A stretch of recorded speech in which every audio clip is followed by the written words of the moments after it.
and welcome to McAllen ISD, and welcome to Fossum Middle School. And I think we have Ms. Caldwell back there. Right now she's acting as our principal, kind of running the show for us, and looking forward to hosting you all today. The kids are excited about it, and we're excited about it.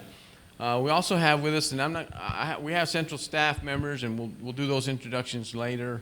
Want to keep track, and you'll know the people that you'll be talking to, but you know what really makes it work, and the leadership that pushes it through is our board, and that's a big piece of today. That hopefully, I think there might be some board members here, but they're making themselves available because we know that's a big piece of the puzzle to get things going. So we do have our board president today, Ms. Hilda DeSaggio.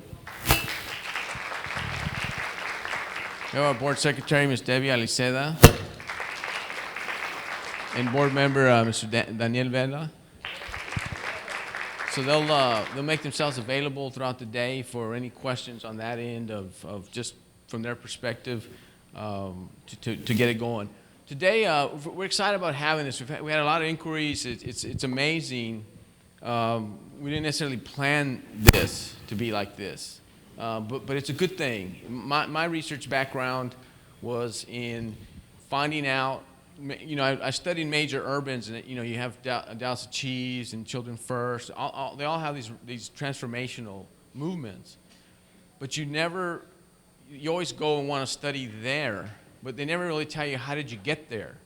So all my research was how do you get there? How did you start? How did it start, the idea from an idea? And how did the momentum get going? And then how did you put it into practice? So that's what we want to share. And being part of being an educator, and part of being, when you do get the doctorate, you're supposed to contribute. Part of your obligation is to contribute to education. So we're hoping that that's what we're able to do today. That we don't have an end product. And that's one of the things we'll talk about, that people want an end product. People they want to say, well, where's your end product, and show us that it's working. And we're saying, we're kind of forging a road that's not forged yet. So, I don't know what to tell you. I don't know. I can tell you that it's not going to fail because putting technology, investment in technology, and investing in kids doesn't really ever fail.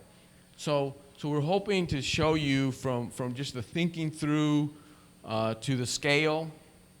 That's another thing too that we hope to share with you all today. Scale, and when you look at McAllen at 25,000 students, and we're putting it in the hands of students and staff, and you're looking at about 27,000 units or so. And then when you start looking at, well, it's not just that device, it's every device the kid brings. Now you have exponentially all these devices. So Pat's here and his crew. So the infrastructure piece will be here to talk to you about how do you manage that. And then we'll talk to you just on the instructional technology side. And then you're going to see what's happening. Hopefully it's not a dog and pony. We really want you to see what it is to get started. Because really we had 6,000 last April.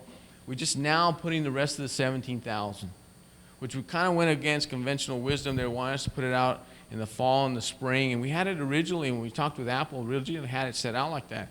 But we had so much demand for why are we waiting until the spring that we just said, let's just do it.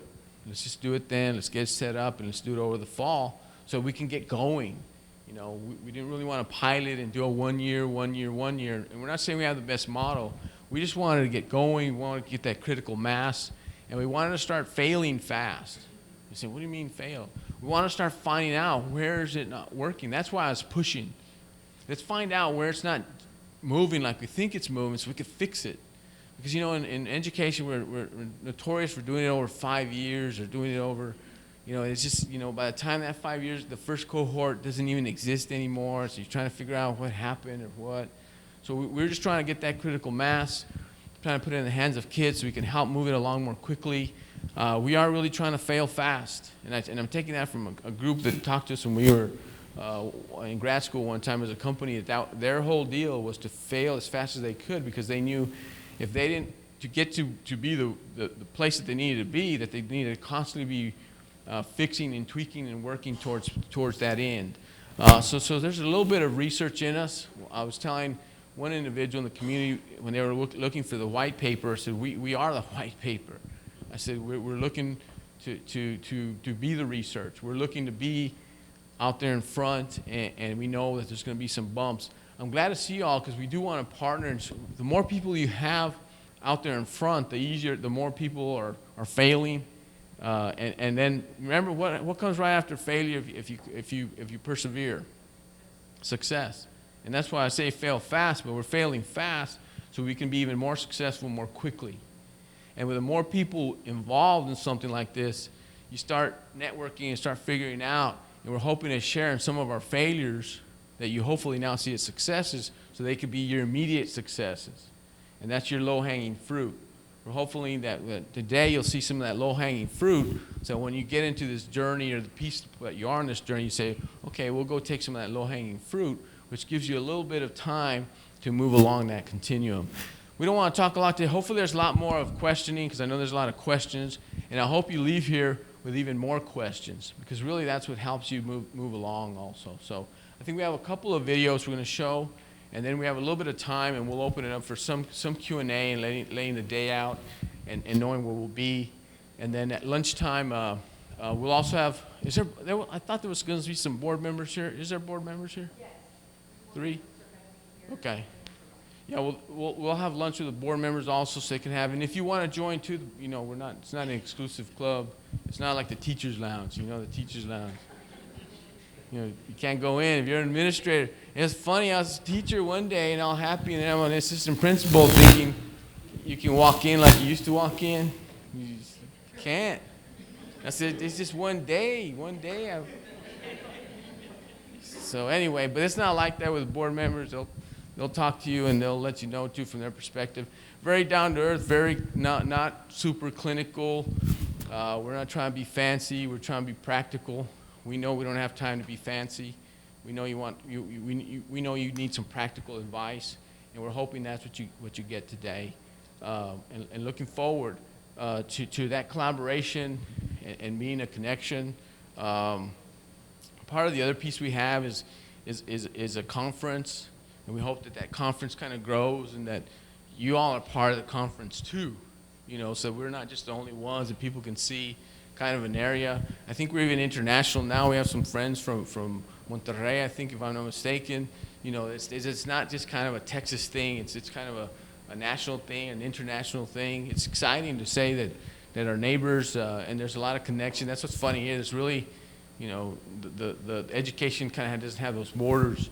And I think technology is now showing too, there's really no borders. I mean, you get on FaceTime and you don't know, it doesn't matter where you are or what conversation you're having, but you can have that. So there's a lot of exciting things going on, I think, but you all will be the judge of that. And hopefully it's very practical.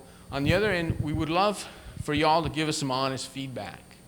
Okay, you wasted our time, or hey, this is great. If you could do this next time or do that time, we'd love that. Because what we don't want to do is we know that you all are very, very busy. That it takes a lot to take time away from what you're doing. And we want to make this fruitful for you all.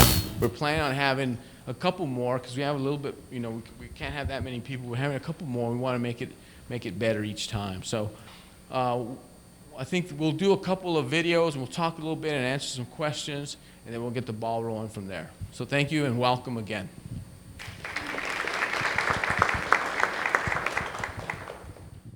Technology is in our blood. And as a teenager growing up in the 21st century, we have technology everywhere. Everywhere I go, there's technology that plays a crucial role in the efficiency of my life. Compared to how things are at school, you get here, you have books, you have paper, you have pencils, you have this, you have that.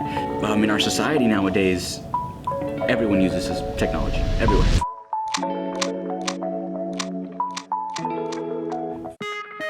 I always struggled with organization in my life. Having 6 different teachers give you all the different papers, folders, notes, and binders and stuff, it was a big load for me to have.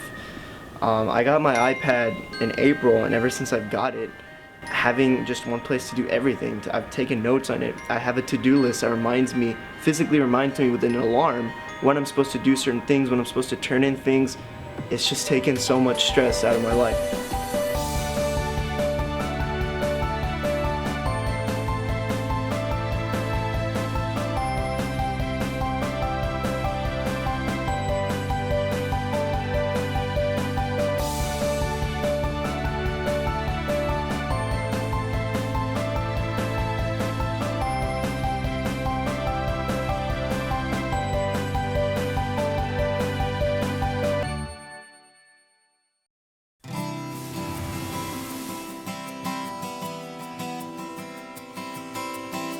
When a child's imagination is untethered by the mechanisms of the past, learning can truly be limitless.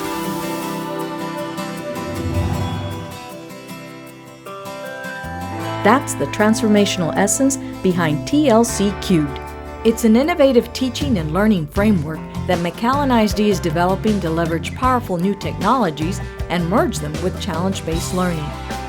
This multidisciplinary approach, TLC3's learning environment, fosters higher levels of engagement, innovation, and creativity while integrating the cutting-edge technology that students crave and desperately need. They want more, and when a student wants more, you can't wait to give them more, and you're looking for more ways to see that hunger for education, for knowledge. What are these organs right here? As a teacher, it really made me feel that we were going to catapult our kids into the technology-driven world that they're going to be working in. The district assembled teams of teachers and unleashed their ingenuities to dream up learning experiences for students, and it worked to provide the technological tools to make the experiences possible. I'm not a tech. I have trouble with computers, but when you give me an iPad and an iPhone, it's just too easy. If I can get a math app to compete with the graphics of their games, that's what I'm looking for, and that's where they're going to be paying more attention, and effectively they're going to learn more. And then now the world opens up. So you can have conversations in your classroom, in your local community, at the state level. You can have conversations globally. The majority of your everyday average kids know how to use technology in a social setting to work for them socially, but they really don't know how to make technology work for them for their academic success. They don't know how to take control of their learning, and those kind of skills they're going to need in the business world and in the creative world that awaits them. If we're going to equip our students and staff to compete at a global level, we knew that transformational thinking was our only option. With McAllen ISD's student demographics coupled with its international environment, the technology cadre of students, teachers, administrators, parents, and community leaders agreed the district faces a critical need for change and a sense of urgency. We're looking to level the playing field for a community that's underrepresented. And we're looking at changing not only the future of 25,000 plus kids today, but for generations to come. When we had our initial conversations with Apple, we quickly realized scaling to 25,000 students was going to require a bold new way of thinking. From another perspective, we had the good fortune that Abilene Christian University is world-renowned for their instructional technology and what they do with instructional technology. We've made a commitment to explore how mobile devices can take student learning and student engagement to an entirely different level. Mobile learning has served as a catalyst for us to rethink and reimagine the classroom of the 21st century. Those three entities put together all wanting to revolutionize the way we think about teaching with instructional technology. McAllen ISD gets it, and there is a vision, and they realize that technology is a great support tool. It's part of who this generation is, but they have a great vision that it's really about helping our students prepare for their future. Ultimately, a partnership between cutting-edge educational, technological, private, and governmental resources will revolutionize the kind of creative and collaborative learning that will unleash the future of the children in our care. We're poised here on an international port, but we also know that we are part of the solution. That's the part that we say ignites that learning, that spark, that revolution. It's kind of a catalyst. When we talked about the iPad at one time, it wasn't the iPad. It was the iPad in the hands of a student coupled with the teacher, and then unleashing and enjoying what's going to happen when you put those elements together, and letting them teach us what needs to happen in order to shape the future of teaching and learning, and learn from them and learn with them, and then involve everyone along the way to make sure that not only that we are informing ourselves as a community, but that we're contributing to informing the rest of the world on what's going to take to create an environment for students to flourish, to be innovative, to be creative, and to use the tools that we know will make it happen for them. I think they're really good with games, but now we need to show them that there's more to technology than just games, that there's a wealth of information out there that if they can grab a hold of, then, oh wow, where they can go, it's like endless.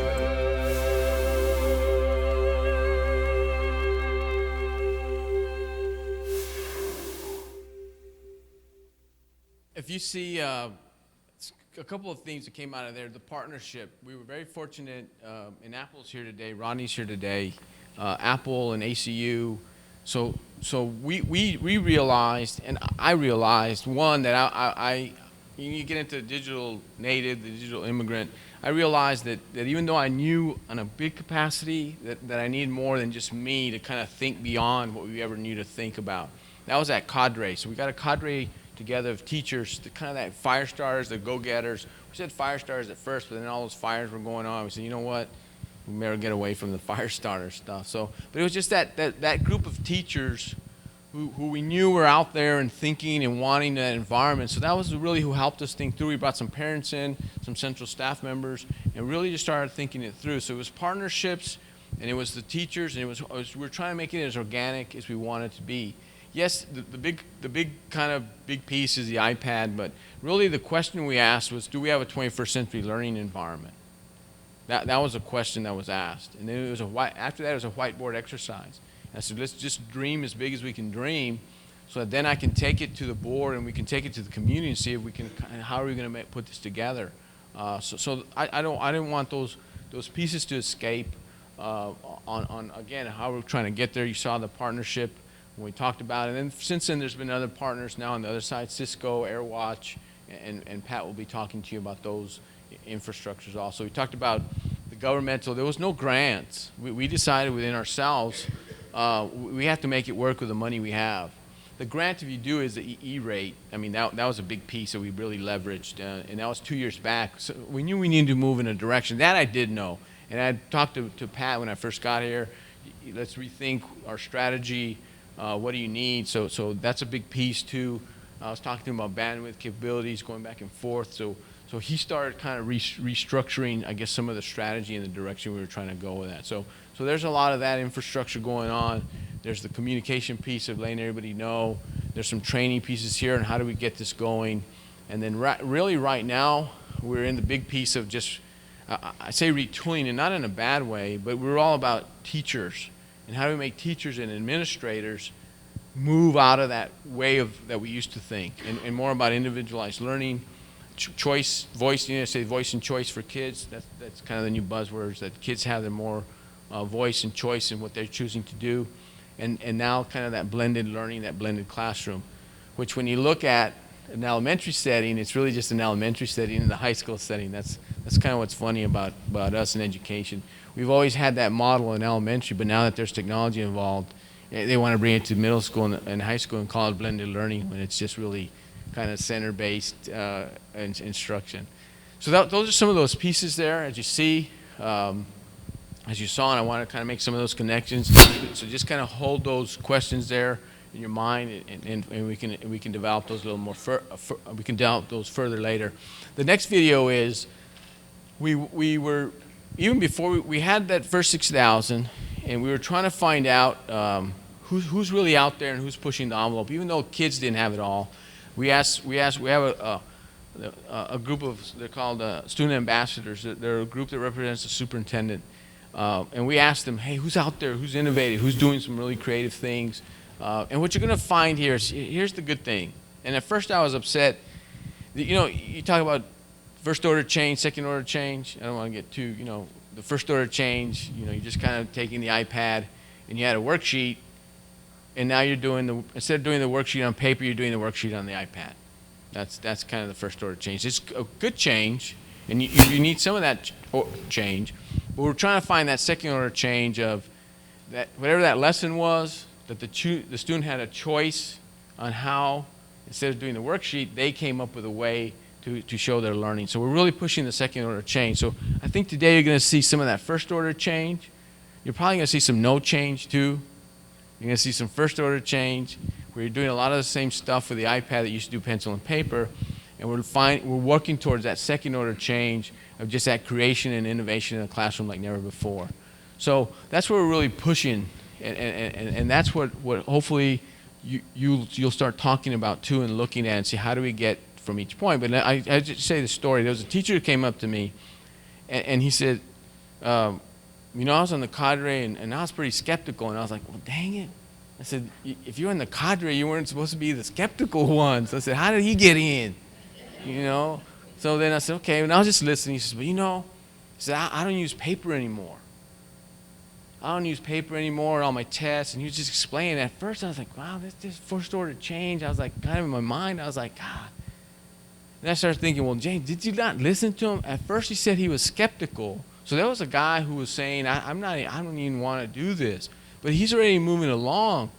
So at the end of the conversation, he says, wow, I said, you're going to be creating your own book now, right? You're an author. He's like, whoa, I don't know if I'm there. I said, but you're on the track, right? So I said, next time I see you, I'll be expecting your book. And he's like, oh, okay. You know, so he kind of got in that spot. So you got to be patient with some of that stuff and not be thinking always, well, everybody has to be at that level. So you know that there's going to be different levels, and you're going to have people that were skeptical but now aren't. I had a story yesterday where he says, my wife is notorious for either asking me or asking the boys to help her with stuff over over the Thanksgiving break. She was showing us all the stuff she was doing in her music class, and we were all looking in amazement like, wow, that was you, Mom? And she's kind of like, yeah, that was me. And so he didn't say this, but I'm not going to tell him. He says, you know, you can teach an old dog new tricks. I said, dang, you didn't say that to your wife, didn't you? No, I said, how long do you have to be married that you can say you can treat an old dog? I said, I don't know if I'll ever be married that long to be able to say that. But I guess he's been married that long, and he's comfortable with that. No, he just said that was an example of him showing somebody who technologically speaking, wasn't there just a few months ago, but just has now exploded. So there's a lot of those good anecdotes. And you're going to see some of that with students and with teachers in this next video. 1, 2, 3, 4. I'm in an AP English class, and I have a hard time with SAT vocabulary, so I downloaded an app it's flashcards, and I can just easily go through my flashcards. And anytime you have it, like at lunch or... Yeah, it really helps. I mean, I got a 98 on my test today. They're getting excited about the textbook that they have online, that they can just click on a word and see a definition. If you need something, you can just email the teacher, and then you could email that project back to yourself on Google Docs. And there's also applications like Pages and Keynote, and you can work on projects and presentations on there. It'd be a lot harder for me to create my composition, because the only tools I would have is the pianos here in the band hall. I can just be at home playing with the iPad, playing with the pianos in the iPad, and start writing things down as quick as I can. I'm sure if you open any one of our backpacks, they're gonna be a mess with like papers everywhere, and like in my notes, like I have a physics folder, I have my history folder, I have my math folder, and all my notes are just right there. And if somebody gets the answer wrong and somebody got another answer right, then everyone else that got it right helps the person who got it wrong see what they did wrong. Very good, very good. You realize that that's what Harvard University does in Dr. Missouri. Is he posts the question, and the kids that got it right, he pairs them with the kids that got it wrong, and invariably the kids that got it right convince the kids who got it wrong that they got it wrong. So but you're doing the same thing they're doing at Harvard University. We're doing what they do at Harvard, guys.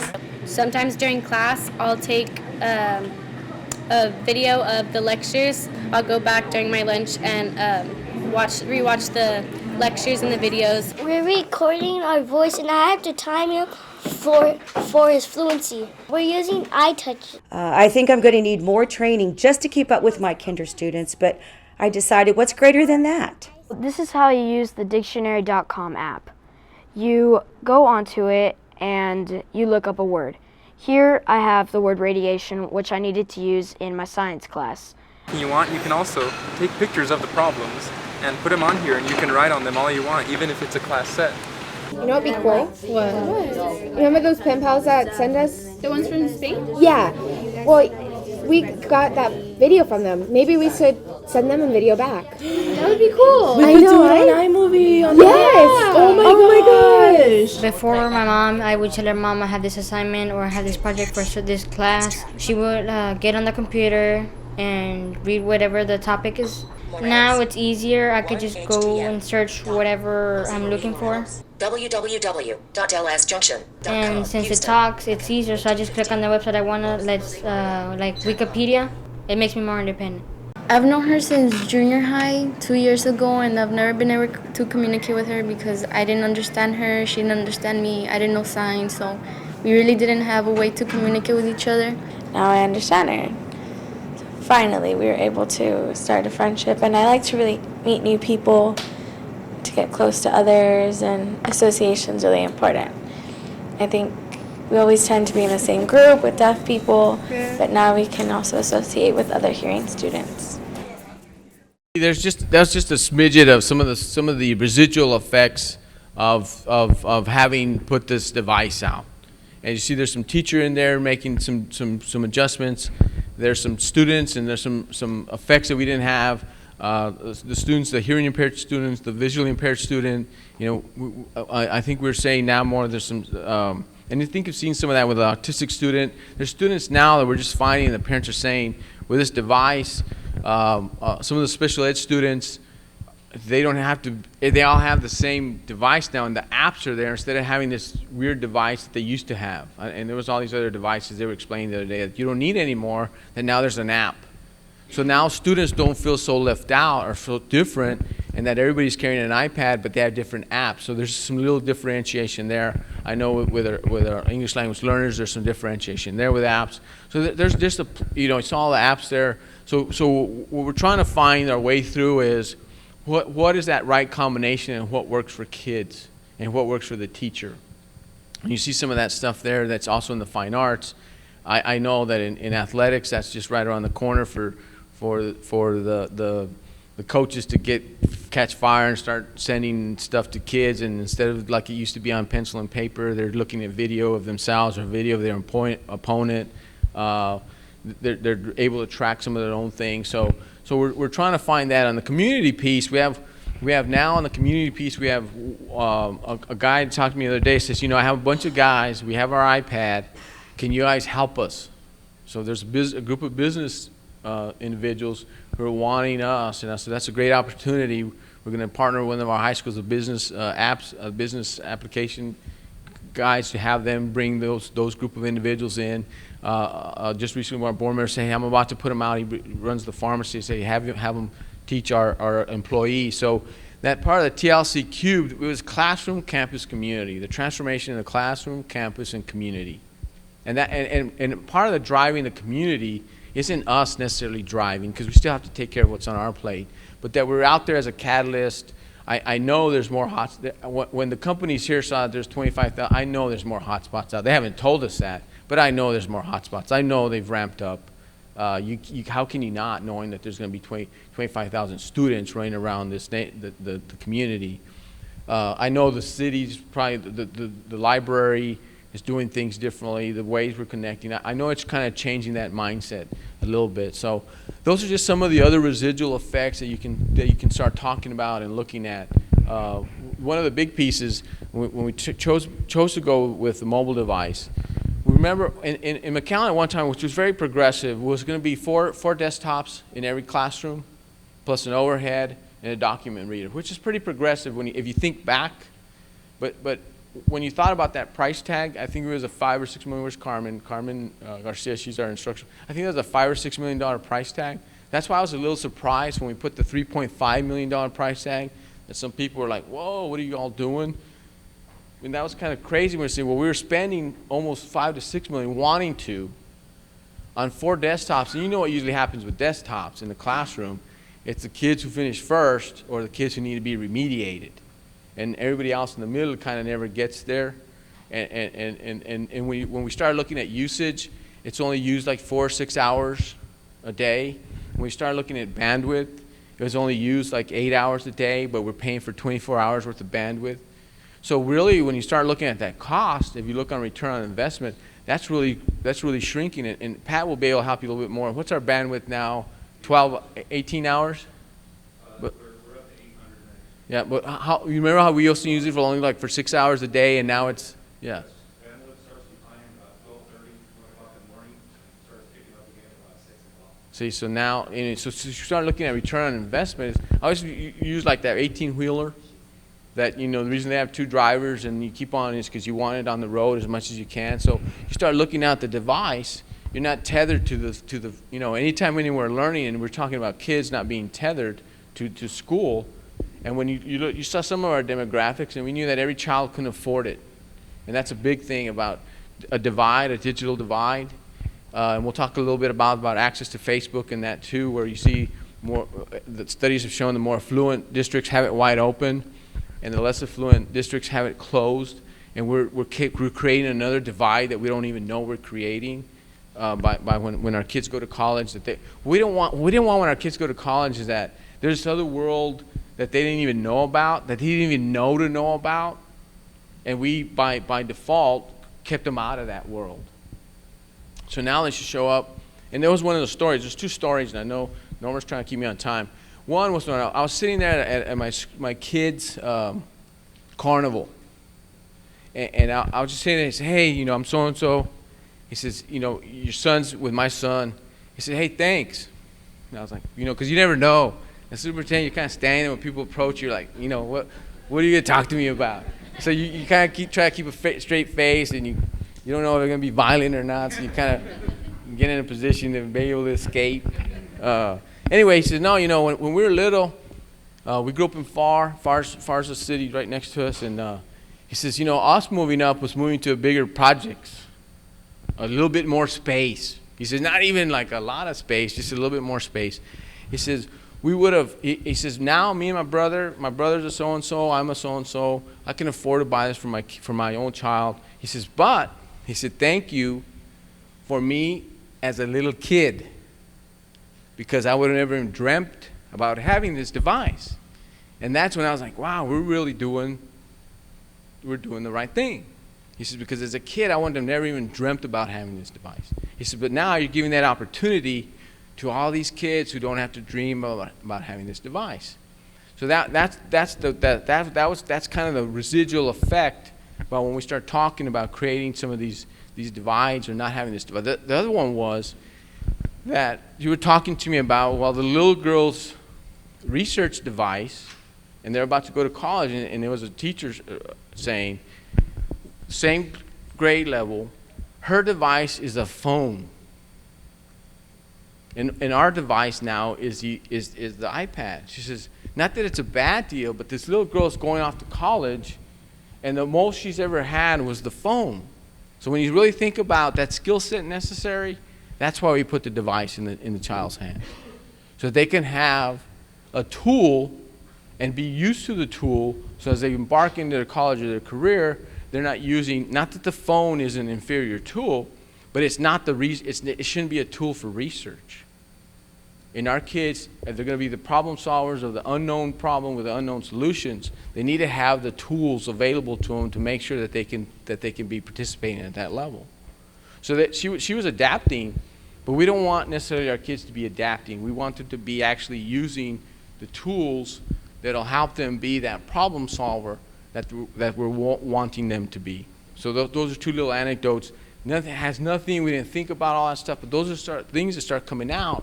And the reason we're documenting too is when Apple came by, that was John Couch that you saw there. He's a VP for education. He came out and he came out and visited us. But he came out with Marco Torres. Have you ever heard Marco Torres talk? He's a teacher in California, but he's one of Apple's kind of lecturers, speakers. They take him around the whole world. And at lunch, Marco said, look, you all need to document all this stuff because everybody's going to be pushing you to say, show me success. And they're going to want numbers. And you're in a place where you can't show numbers, so you're going to have to show the other successes. And today, this is a success. For us to say that internationally and across the state, we have a group of people that want to learn more about this, and hopefully we're not trying to show anything off. Hopefully today we're part of learners.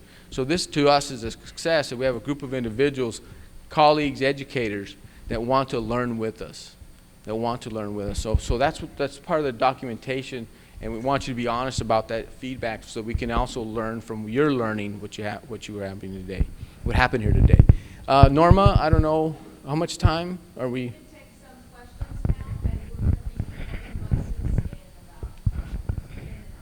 Yeah, we have time for a couple of questions. If anybody, just what you've heard about today, I mean, so far, anything that's kind of burning that you want to talk about? Actually, boarding buses at 20 minutes. In 20 minutes? So we got a little bit of time. No burning questions at this moment?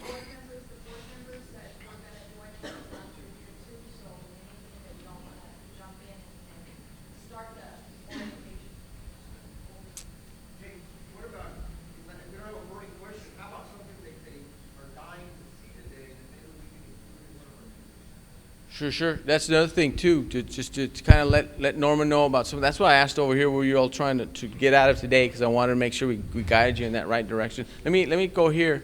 I've got a question, sir. Are these iPads checked out to each individual student and then are turned in back at the end of the year, or how's that process? No, we actually that was a good struggling point that we talked about. We went back and forth and said, do we check them out and turn them in, or do we check them out and leave them out? We went through and we were deciding. It was down to the wire. I think everybody's asking, what are we going to do? What are we going to do?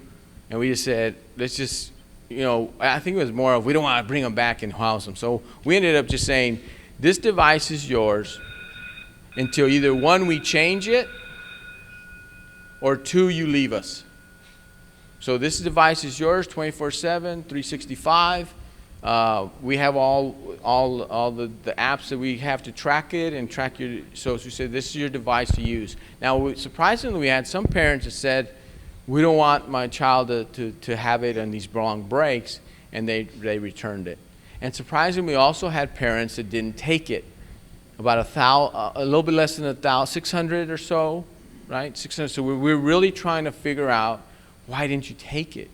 And part of it was a cost, because we had a $40 deposit initially. You can't have fee. This is not a fee, so you got to be creative. We can talk to you about that. But we do have a replacement benefit option, which is in our district you could do one of two things. One, you pay a $40 deposit, and that's all you ever pay. But you're a little more liable. It's like a tuba or a book. You're kind of liable for if you break it and all that kind of stuff. The replacement benefit option allows you to pay either $40 or $30 if you're on free and reduced lunch per child every year. And that's our way of kind of covering the risk of loss or breakage or theft. With those first 6,000 that we put out, which was about 6,000 units over spring break, 2 or 3 months, I think we did the report in May. There was less than 0.5% of lost, broken, or stolen, right? And the ones that we lost, I think there was a stolen, so to speak, 34s, and we recovered all of them. I was trying to remember, 20 of them. So it's still, we did factor in 5 or 10% loss, and we're hoping it's more on the 5% line. That's why we did the $40, $30 to kind of I don't even want to say it. It's not self-insurance either. You can't do things. But to cover us, to make sure that we could do that stuff. But they do keep it, and we want them to keep it, and we want them to keep it, and we want their parents to use it, we want everyone in the household to use it responsibly. Remember, a lot of this stuff, they're already using technology in the classroom, so you don't have to create new policies. You just follow the same policies that you're supposed to use when you use a book or when you use the computer at school. It's the same stuff. Let me go right here. You mentioned earlier that you wanted to make sure that the students had a tool in their hand once they left high school. So you're planning at the end of your lease, because I understand you're leasing, to actually allow the students to keep them, and they'll be their students. That's our next. Can I know for something? Could you repeat the question so we get it on? Okay. She's asking about the students when they leave us having the tool. That's what we're having. That's our next. Last year we didn't have enough time to think through. The other one we're working with, and this is where you also forge some of it's title money, but I think now that we're going into it's all 199 money. We're working on having a way to say, what could we do to say, if you really want this device when you leave us, that you'd be able to pay some fee and be able to take the device with you. And that's our next level of having to think through what we can do, because a lot of kids wanted to keep it, but at the same time, some of that was title money, and some of it isn't. But I think we moved to where it's all yes, we're on a lease option right now. We're sitting down with Apple. We said, we call it. They got fancy and started saying ecosystem and migration strategy. And I was like, whoa, what's all that? Just tell me what needs to happen. What needs to happen? What needs to? No, but really it was. Really, how do you get that all set where we figured that a 3-year time migration strategy, that I didn't know, is that was a great time. So we don't know what it's going to be in 3 years, but we felt that in 3 years we'd be able to turn that over. And that's how we were able to afford, when you say afford, how we were able to do it, was through, that was what we did. There's some purchase, there's some lease, there's some special revenue, and then there's a majority of it is foundation. And we got in a little bit of back and forth with the state and the feds about, just because we're a Title I district, but there's one school, so if you have one school, so we're like, we got to change some of those rules up, because it's really stifling. For one school, you can't do it for everybody, kind of stuff. So you got to navigate and really look at how that works. And we I think our last effort was to try to get it all in one place, consolidate the contract so you're not paying here and there. So you kind of got to work through all that. But Apple's been very helpful on that. I think there was one over here, and then I'll come over here. Somebody was over here asking? Okay. Who? Over here, yes. You mentioned cadres, and I was really impressed with how you had the staff members there, and you were brainstorming. How were they selected? I mean, were they just core areas? Was it across the board? Or? All I asked, first of all, when I said, okay, who are the go-getting principals? Kind of that. And it's not that they were less go-getting, because you get into, there's 33 principals. I just said, who right now, if you ask them right this moment, they don't hesitate, and they'll say, okay, let's go. And I said, okay, from that, I said, part of it was, okay, who has the infrastructure? So that hurt us a little bit. If it was a go-getting principal at a school where we hadn't caught up with the infrastructure, we kind of had to leave you out a little bit. But then we said, okay, go choose one teacher. So it was a very small group at first. One teacher who was chomping at the bit, who's just out the gate, real out there, and already using their own laptop and all that stuff. So at first it was that, and then we got going, had the conversation with ACU, we had the conversation with Apple. That was kind of the big visioning pieces. And then we said, okay, go get 9 of your colleagues. And we just said 9 so we could have a round number of 10. Because we knew we were going to have to start launching, actually doing something instead of talking about doing something. So that's how we did it, and we laid it out over about a 2 or 3 month period and started adding when we felt it was that moment to add to that group. And there was that 140 teachers that first rollout of 6,000 went. If you ask why 6,000, well, if you took those 140 teachers, we said, how many kids do they have? And those were the first group that got it. It was pre-K, it was pre-K to 12. It was a good mix in there. And people were wondering what happens next year and this and that. I was like, well, we don't know, but we just need to get started now and figure out from there. We'll figure it out later. And a lot of times in education, we don't get that chance to figure it out later, but we're hoping that we get a little bit of latitude to say, we don't know. So let us try to figure it out as we go. We're not just blowing the dice and rolling it. There is some thought through and want to be as linear as possible, but you don't want to be linear. You want to be very random. You want to be very, you're kind of balancing out that, well, linear means, well, this is all the money I have, and that's another thing we talked about is, God, we got to find the money when we start talking about this. You got to do something, because we can't start saying, well, we only have $500,000, so what can we do? God, we said we're going to have to go back to the well, and that was one of the conversations with the board that brought him in and said, look, you guys tell me. It was down to the wire with Rodney and who was it? Chris and Monty. I was like, look, this is all I can afford. I mean, we're here at the cusp, man. We're about to break out and do this. You guys come to the table too. This is all I can afford. Well, when do you have to tell everybody? I said, well, I have scheduled on Monday to start bringing the board in to talk about this. This is Friday afternoon. I said, if I'm going to press go, you all have to come help me out and how to figure this out too. I said, because we cannot go in increments. I can't do part of it. I said, if we're going to go, we're going to go. So that was a little bit of stress there and trying to figure it out on how you're going to make it happen and how I'm going to bring the board in. I said, because I'm not going to bring the board in to then tell them later, well, we couldn't do it. I said, it can't happen like that. I think there was something back here. Yes, ma'am.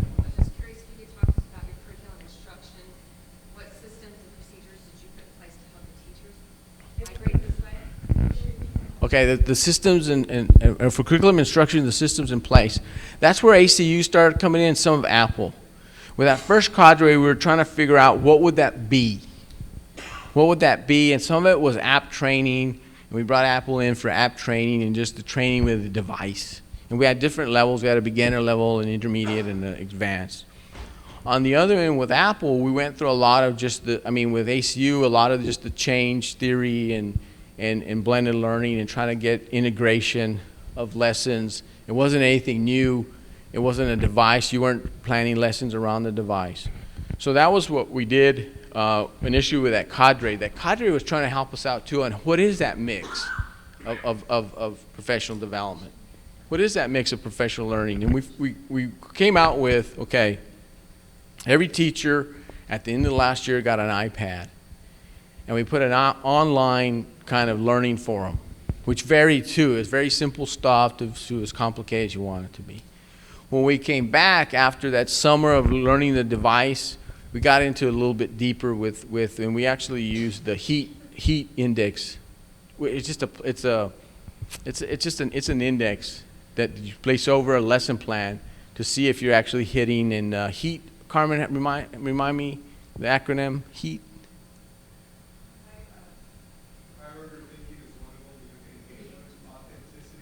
And technology, yeah. So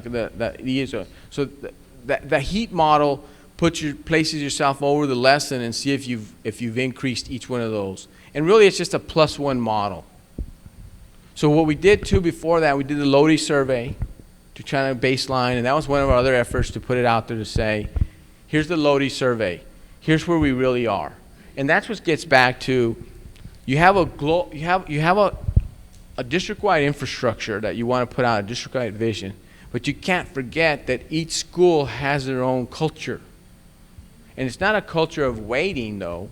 So we did the Lodi survey, and we did each school. So now our next effort is, going back to that, is to say, okay, now we did over the summer a survey, here's some online learning, here's some face-to-face learning. When they came back from the summer, it was still a whole group lesson of bringing the teachers in, which we're trying to change that model too. We know that doesn't work.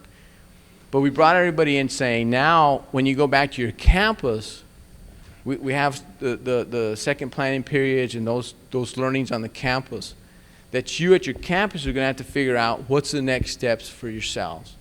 Because it's not about the device, it's about the lesson design. And that's what you should be working with, lesson design. And you have those go-getters on your campuses that serve as the models. Part of the model, too, and working with ACU, too, and we're about to go a little bit bigger, is figuring out who those coaches are, your own instructional coaches. What kind of staff development do you give to your own instructional coaches? What kind of staff development do you give to our central staff? Because we have our own people that we realize, have we paid as much attention to them so that when they're out there coaching themselves, are they showing ways to integrate the technology? Remember, it's not the technology isn't the basis. So it's more about saying, okay, you've designed these lessons. Now how do we make them more engaging? How do we make them more high order? How do we make them more authentic? And that's where the pieces come with choice and voice and choice for students. And then is technology a big part of that? So we're kind of still walking through some of that. We're taking a step back now that everything's out there and seeing who's taking off with it, who's a no-starter, and really working. I think in reflection, we haven't gone deep enough with our central staff and with our administrators. I think we've left teachers out there, and our next level of work, I think, is central staff and our administrative teams to get them involved and get assistant principals involved and get that group of level, because that's a group, here's the difference. It's not the inspection of gotcha anymore. We do rounds, Almore's rounds. It's more to check for understanding. If we say we're going to do these great things for children, then we need to check for understanding. We don't need to see if you're doing it or not. We need to check for understanding. We need to be a true professional learning model. I mean, we should be the epitome of learning communities, and sometimes we're not, but let's find ourselves in that space. So that was, it's a long story to get to. There's still some work there. We did some online, we did some face-to-face, we did some whole group.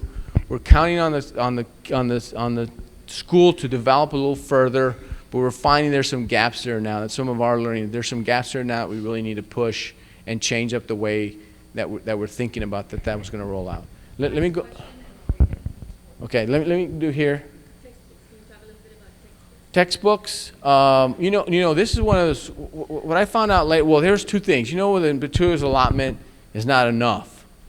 So that's why we're also, and we're we're really pushing being on iTunes and iAuthor to create content creation. Because when you really talk to the teacher, if they put all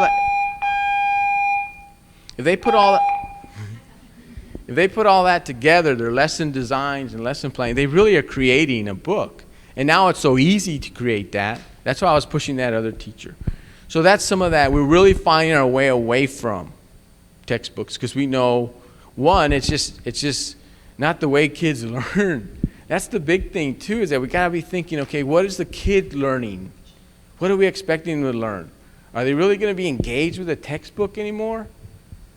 And remember about powering down. We don't want kids to go power down. Here's the book. Instead of now when they're used to interactive, they're used to creation. I mean, they create like crazy now. Look at the kids with that. Who has a kid with an iPad? Right? Do you see? Are you just amazed at how they create all kinds of stuff? And you're like, what did you guys? And they're on their games. And well, it's okay. They have their laptop here and they're playing their video games because they're trying to find out. That's still something. People kind of we have to learn from that anyway. But we're really trying to find our space and get away from the textbook as we know it. One, because now on this device, aren't those kids amazing? Were you in high school being stressed out about how many tests you had? And I was like, golly, I missed that. I wasn't stressed out and needed a schedule. And, if I had a test, great, okay. Oh, I'll study the night before. And this guy's stressed out, and now he has a reminder. I was like, eesh. And then that other girl, well, I look at my lessons, and I videotape them at lunchtime. That was the last thing on my mind, to be looking at a lesson. Anyway, but that's how sophisticated kids are now. And we got to think about students and how sophisticated they are and what they're thinking learning should be and what they're thinking their own learning should be. So that's why we're moving and finding our space. One, we know, two, we can't afford, we won't ever be able to afford it. We don't want to spend money on stuff that we know isn't going to be as fruitful as finding ways to really utilize this device to its maximum. I think that was it, or one more real quick. I was just going to ask if you had a standardized learning platform, and then from an implementation standpoint with teachers, the monitoring and accountability piece of how much was that pushed down from central, or is that something that is really decided upon and eased into education? Here's the standardized learning platform. Here's what we if we have a standardized learning platform and how much was pushed down. Here's what we do have in this district when we talk about a learning platform. We are, and this is my coming in, I did a little entry plan and listened. I really listened. I said, y'all are, I said, at that time, I said, y'all, but now it's us. We're a student-centered, inquiry-based district. I said, because we're an IB district, but we're also an AP district, but we're also, and all that is about student-centered and inquiry-based. It's not about higher order, it's not about us, but it's really about trying. So really that's we're saying that's our program, that's our platform. And really, K-8, we are now going to scale with IB, with the primary years program. So that's where we're pushing the learning. When you look at the development of the units, when you look at coupling that with the standards, that's where we're really looking for that authentic learning and looking more to find the accountability in the students' work as opposed to what the teacher's doing and some of that standardized testing. And we're still guilty, and we're trying to get out of that mode, and we're trying to get more to authentic learning. So from our perspective, to say that there's some program, not necessarily. Do we have programs? Yes. But we're really trying to push the student-centered inquiry-based around the IB lessons and tightly coupled with the state standards. I think that was it. We're ready to go to the different places Norma's going to tell you.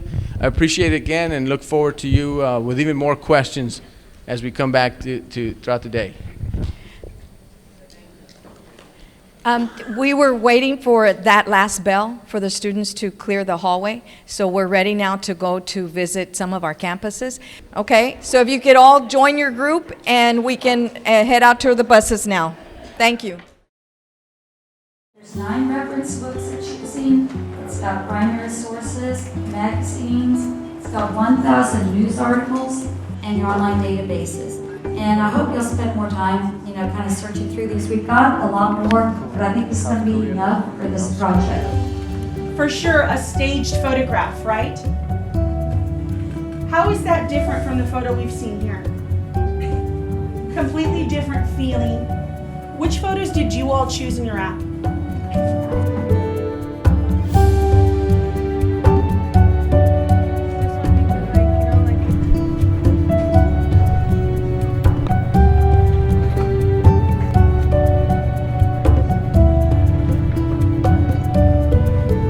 I love my family because they give me love. Yo amo a mi familia porque me dan amor. I like chicken and rice because I like homemade mother cookie. Me gusta el pollo con arroz porque me gusta como lo hace mi mamá.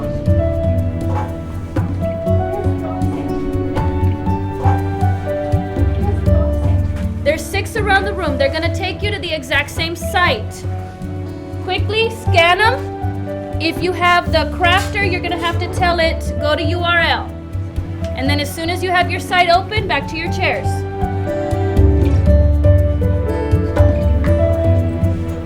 you ready? Don't forget, you have to put the ones.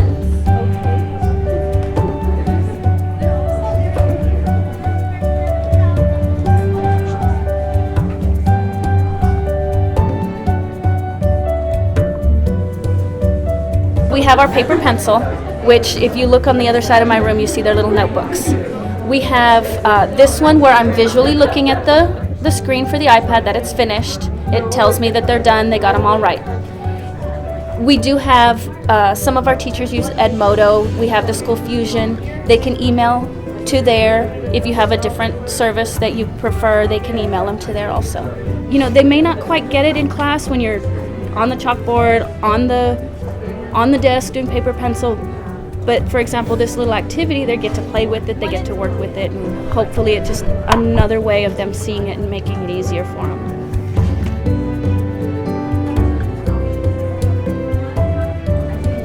When it tells you your problem is correct, it gives you a little bit of information about one or more of the compounds that's in that equation. If it tells you you're wrong, you're going to have to go back and do it again until you have all 11 correct.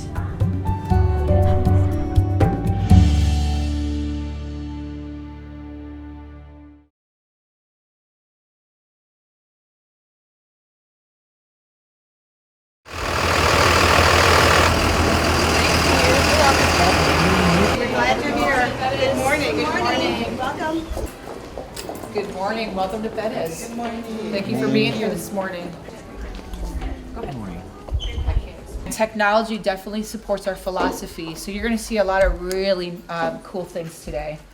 The students have had the iPads for 3 days. So the rollout took place right before the Thanksgiving break, and you're going to see the students, some students are a little more advanced, and others are just learning. So it'll be a really nice experience for you to see both extremes. This is second grade. We have four second grade classrooms. So they're all in here. Thank you. This is Pete.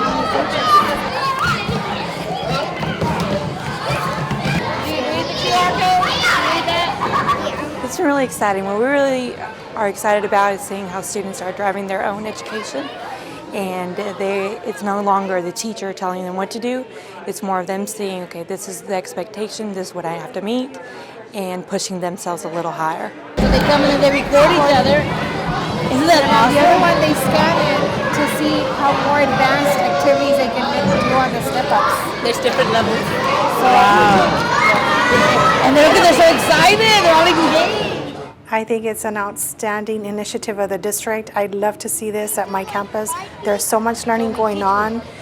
It exposes students to so much more than just classroom experiences. It takes them above and beyond out of the classroom.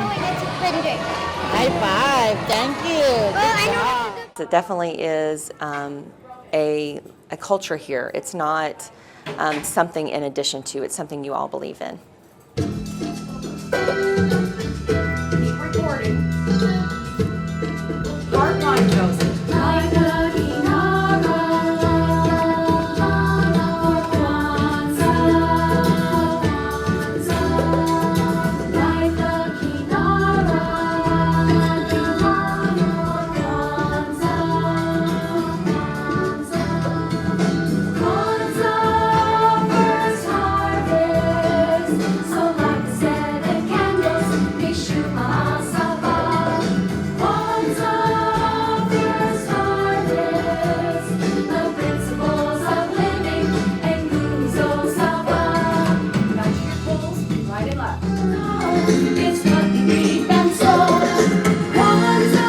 it's amazing to see that your district has taken the role of working with teachers to work on their lesson design and just incorporating the tools that the students are already used to using instead of giving pre-made lessons to our teachers.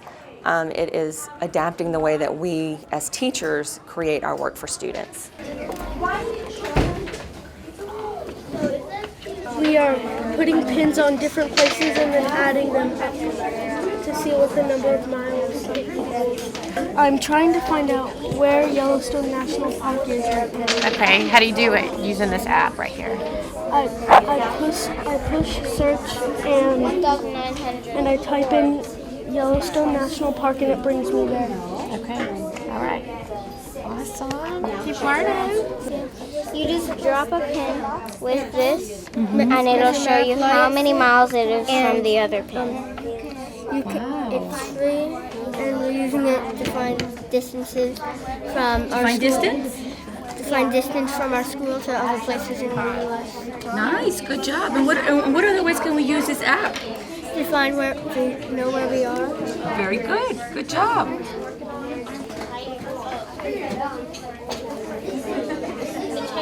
And just the excitement that students have about learning and their engagement and their higher level thinking and doing the skills that they're asked just on a daily basis is really exciting.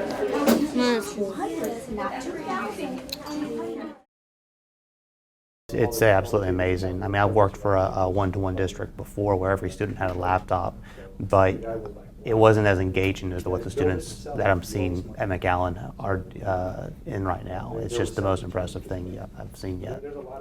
Topics real quick is going to be leadership, challenges, funding, partnerships, infrastructure, enterprise management history, mobile device management, licensing management solutions, devices, application licensing for devices, content filtering, deployment, support, observations, and questions.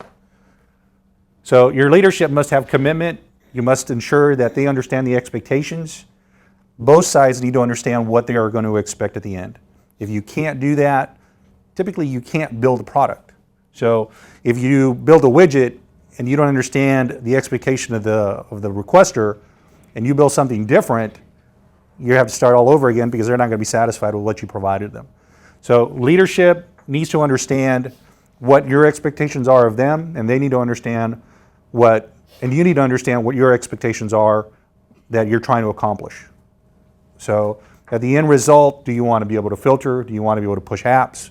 Do you want to be able to manage the device? How do you want to manage the device? And then, of course, the information flow has to be bidirectional. You have to continuously keep asking questions. Knowing who we have here today, we have a lot of executive directors of curriculum and finance.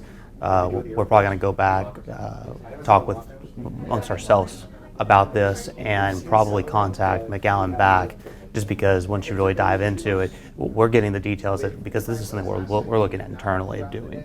We've been wanting to do this for the past year. We're going to go back now with this knowledge and truly be able to dive in and say, okay, now we have a direction to go. Probably contact McAllen back after the Christmas break and hopefully have a chance to talk with them in more details once we have some more questions. Challenges. It's very costly, large volume device deployment, connection medium is wireless, it's not cable. So if you don't have a strong wireless infrastructure, you're going to have another challenge. Current mobile devices are not enterprise grade, meaning they don't have inherent management capabilities when it comes to iOS. Now, Mac OS does have some more capabilities, just like with Windows, but we're stuck with iOS. So we have to use third-party management programs to be able to fill that gap. Okay. Funding. In our case, we did a lot of E-rate. We also leveraged grants, federal, state, local funding. And then in the iPads, we actually leased because of the large amount. Okay. Why mobile device management? Why do you need it? And this is where we start as to why. We buy one, we buy another one, we buy another one, and then another one, then another one, another one, and more. And then it just keeps going and going and going and going until you're full. Now, why an MDM? Because if you don't get one, this is what happens to you. We run typically 115 machines virtually on these two boxes. Also, we manage IP communication, telephones, wireless, everything's done through here. But most people don't see this stuff. All they see is, I hit the internet, I get on. I need to get to Destiny, I click this, I get on. But this is where all of it happens. Is it expensive? Yes. Is it doable? Yes. Is it fault tolerant? Yes. Is it scalable? Yes. All key criteria when you're looking at building your NOC. Is it cold? Yes. The colder equipment runs, the longer it's going to last. The tour technology was great. It's very informative. Their network operations center was very impressive. The knowledge that they have here at McAllen has been more than what I've gotten anywhere that I've gone. I've gone to quite a few seminars and conferences for things about one-to-one programs, and McAllen has been hands down one of the best.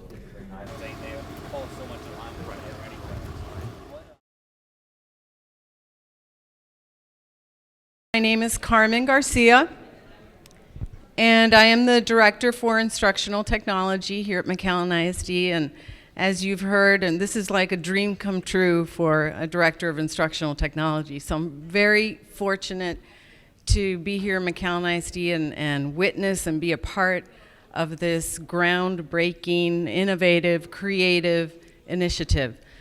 I'm going to start today with going over our parent orientation, because what I have found when I do these presentations, the orientation really is a good way to explain everything that we're doing and how we did it.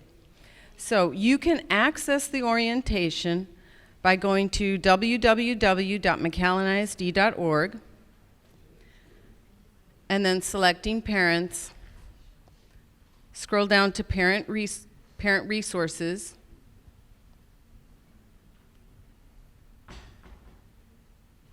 And the very first bullet is the TLC3 parent orientation. All of our parents are required to complete this orientation. They can complete it online by themselves, or they can visit any one of our schools at designated times. We held about 398 parent orientations throughout the district. Each family need only attend one orientation.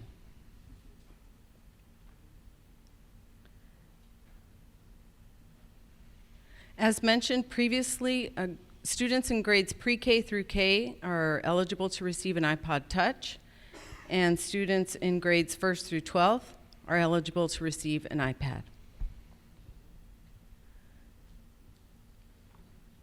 The first part of the orientation, and I'll just click through some of this, I won't go through everything today, is basically an outline of the entire program. Number one,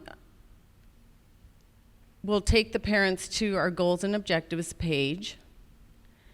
And these goals and objectives align with the state technology plan, which everyone in here is required to complete. So you'll see that the goals are very familiar. They also align to the Texas star chart. There's another link here to the TLC3 video, which you saw. That was the first video that you saw, so we provide that information to parents. Then there's a link to, number 3 is our mobile learning resources page. This page contains information for parents about the iPad. A lot of our parents are not familiar with mobile devices, and so this page provides them one location where they can go to view videos, receive instructions. We also have our procedures, and I'll go over a little bit of that later. There's some links there where parents can view free Wi-Fi locations throughout our community and some other sites.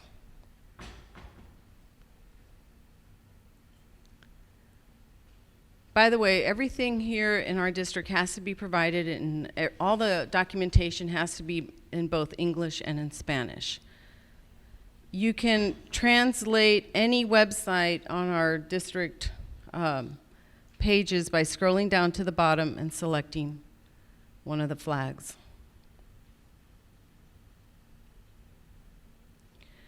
Okay, I have a link to the Student Code of Conduct because, as mentioned earlier by Dr. Ponce, our basic rules for student conduct are already available. Whether a student has a device or not, we still follow the Student Code of Conduct. And it's really difficult to get that across to parents, teachers, and administrators. I get a lot of emails that say, I just found an inappropriate picture on a student's device. What do I do? Well, what would you have done had you found that picture in print format? So it's the same, we have the same expectations that have already been outlined in the Student Code of Conduct that's been there for ages, or decades, I should say. Now, of course, we all have in our school board policy CQ regulation. And we have modified that very little. We received the regulation from TASB. We did add a section, which is just a small section on mobile devices. So I'm not going to go over the entire thing. This should look familiar to everyone because everyone has to have this in their board policy. I'm going to scroll down here.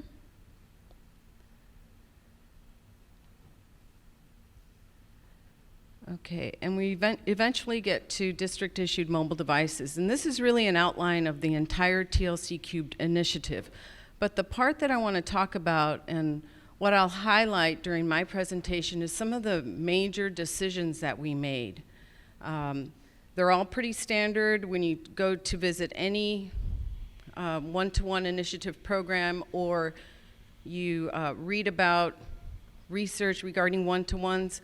We actually incorporated a lot of that information, but when it came down to our district, there were some decisions that are specific to our district that you may want to, you will probably encounter, and I think it's important for you to know what we decided and the direction that we took.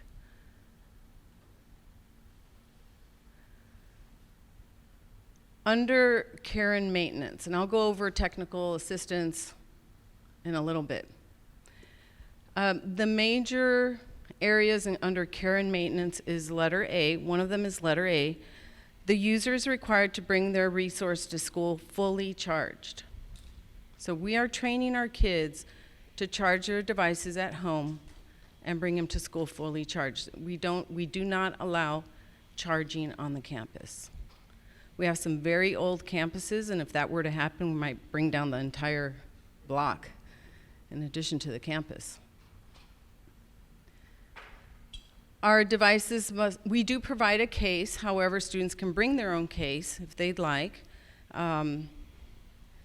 The case has to have a rubber or some kind of covering around the perimeter of the iPad. That's one of our specifications for the case, and there has to be a flap or a cover.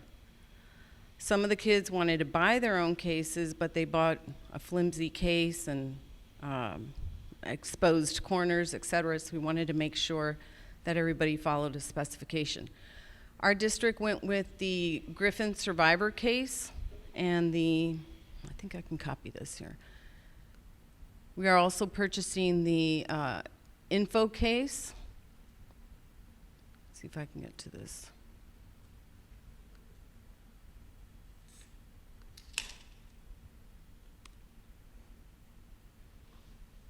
So here's our specifications.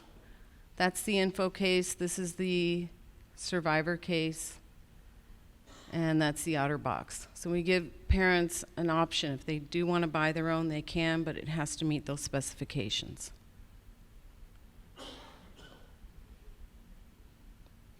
The user is required to perform the operating system and app updates.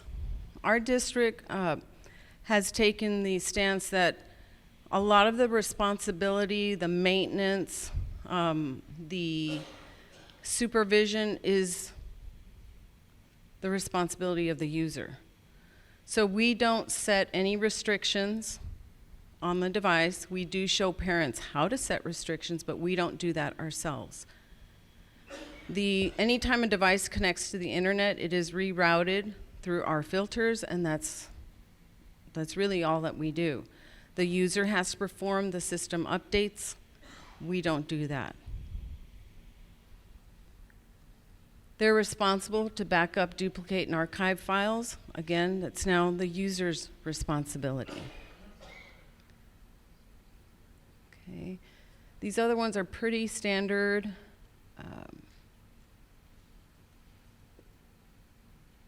Okay. The collection.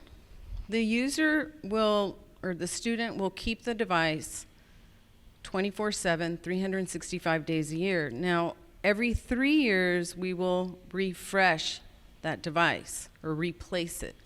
So after 3 years, we'll call the student in. It's your 3rd year. Here's your new device. Give us the old one back. And that's been built into our lease program. They only return the device if they withdraw from the district. So if they go from one school to another, they're not withdrawing. They keep their device. They just take it to the next school.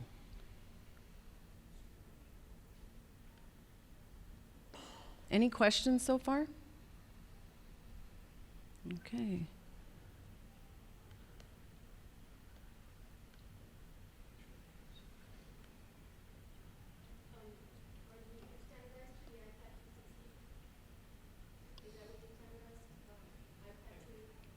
iPad 2? Our initial purchase was the iPad 2, but as we replace, we're going to move on. We don't want to get stuck on one. The third? Oh, I'm sorry. No, 16. Mm-hmm. Yes, we're definitely considering that. I think it's a great alternative. At ACU, which is one of our partners, Abilene Christian University, they allow their students to choose which device that they want. They can have one device. They can choose from an iPad, iPad mini, iPod Touch, or iPhone. And I'd like to eventually get to that point in this district, because we're finding, as I talk to the younger students and the older students, some of the older students want the iPad mini. They prefer that as opposed to the iPad 2. A lot of our high school students want an iPhone. So I'd like to get to a point where they could select whatever device they wanted.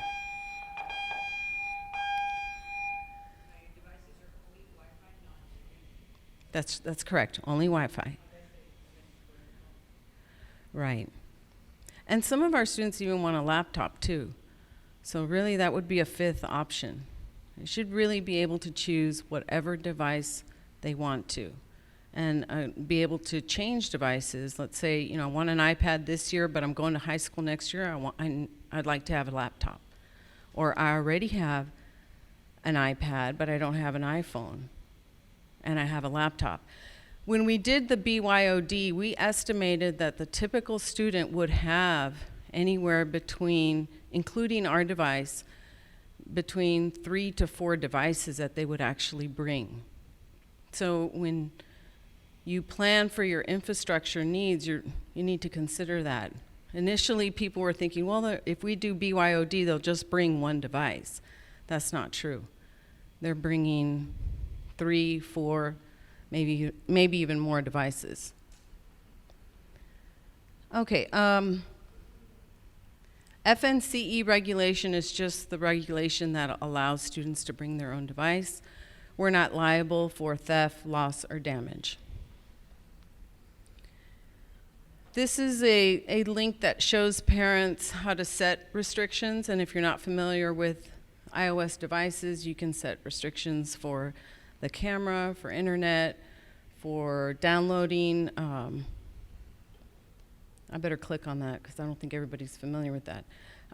For downloading rated content, You can set restrictions for movies, TV shows, books, etc. So we, again, we don't impose the restrictions ourselves. We allow the parents to set restrictions if needed.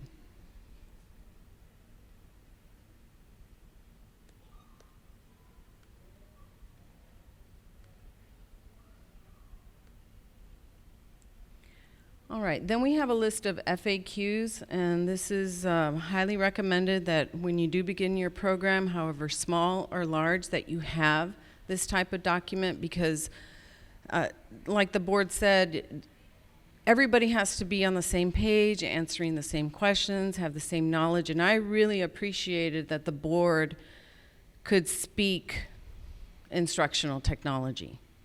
Because at the beginning and in the past, I'm the one that has to tell everybody the story.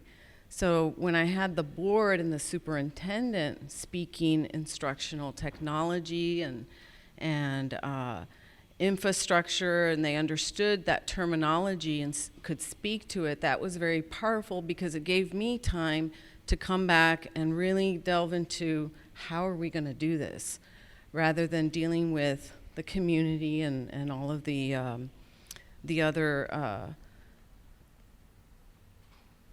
community type or informational type of situations.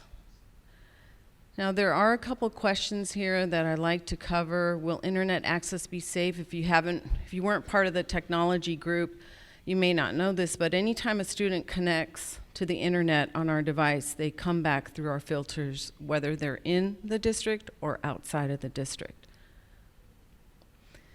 Is my child required to participate in TLC Cube? We do not require students to participate. We have plenty of classroom technology available. All of our teachers have at least one computer and an iPad that the child can use, and we have plenty of printed material that they could use as well.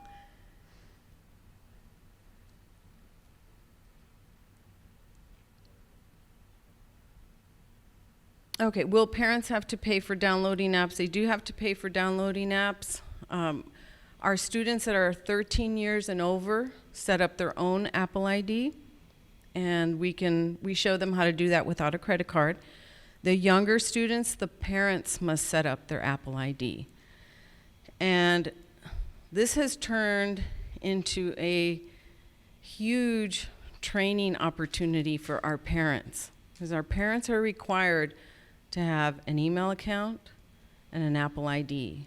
And for a lot of our parents, they didn't even know what the internet was or how to get onto a computer. So we've really jump-started the literacy of our parents. It's been a wonderful thing to watch, but it is very, very difficult. And you will have to do that. You have to force your parents to start attaining some of these skills because they have to be able to support their children.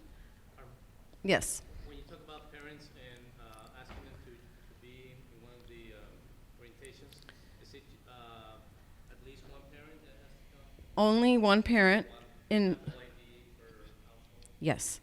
We utilize Skyward, and the parent that registers their child has to be the primary guardian listed on Skyward.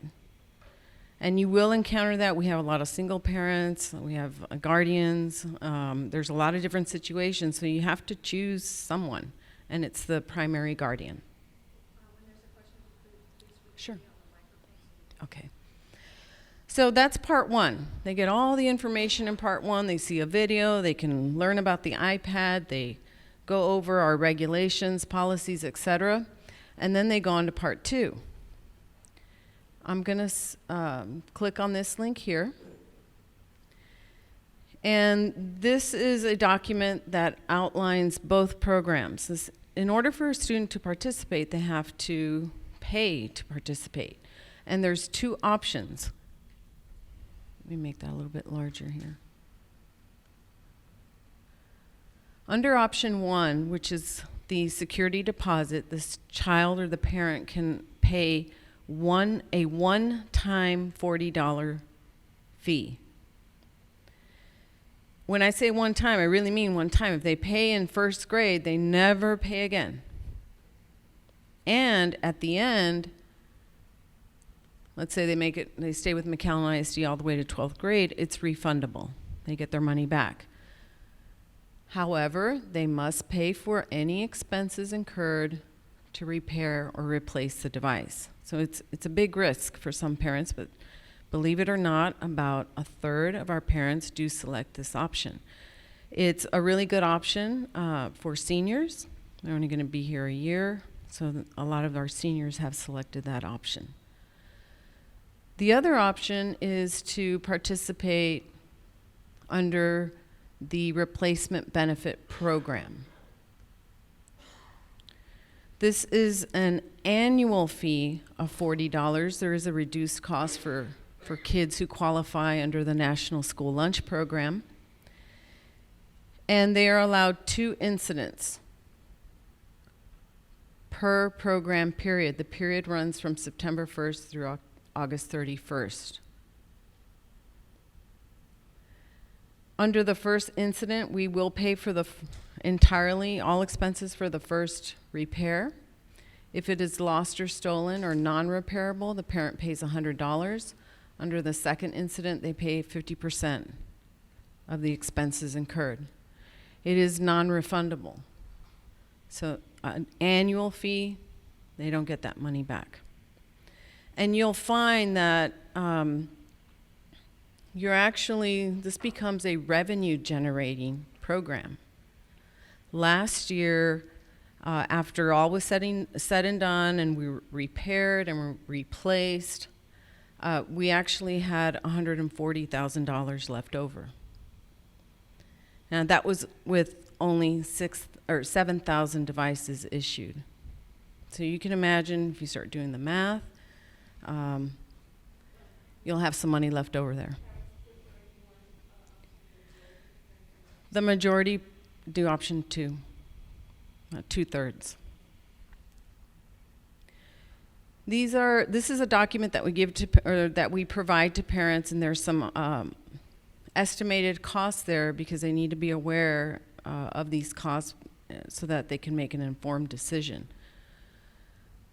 We have selected a district repair vendor, and our students can take their devices directly to the vendor. The vendor knows if the child has selected, or the parent has selected option 2, and it's their first incident, so they can take it and get it repaired and pick it up the next day, which is a lot better than them bringing it to us because it takes us some time to process it.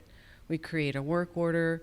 We have to take the device to the district technology department, and then they have to take it to the vendor, and there's all that movement, so it takes a while.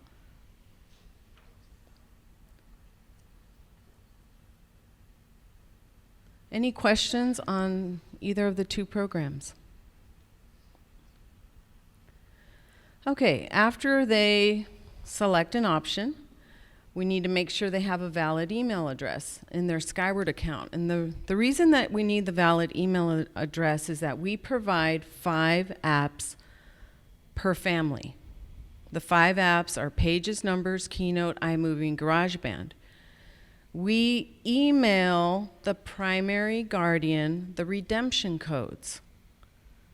That guardian will install or redeem the apps on all of their children's devices. So if I'm a parent, I have 4 kids, I log in to each one of my children's devices and redeem those codes. As opposed to buying a set of redemption codes per child. This was a huge savings for us. And the benefit is that the parents get to keep the app, and they can actually download those apps on multiple devices. If the parent has their own devices, they can also use them on their devices. Okay, they log into Skyward, they register. This gives them the information about the Apple ID, and then they can pay. They are required to pay a minimum of $10 in order to receive the device. They have until April 30th to pay the full amount. This really helps a lot of our parents that have multiple children or that just can't afford a $40 payment. They can also pay online. This is a new system, and we are utilizing My Payments Plus. It's working out okay. The only thing is that they have to pay. Actually, this is the way we set it up. If the parent pays online, they can pay with a Visa or MasterCard, and they have to pay the full amount. So the whole 40 or the whole 30. The full amount. We don't accept partial payments because we are being charged a fee per transaction. So that was a decision that we made at the district, one transaction.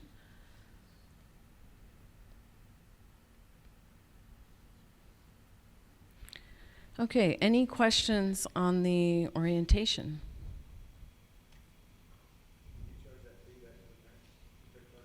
No, we do not charge the parents the credit card fee.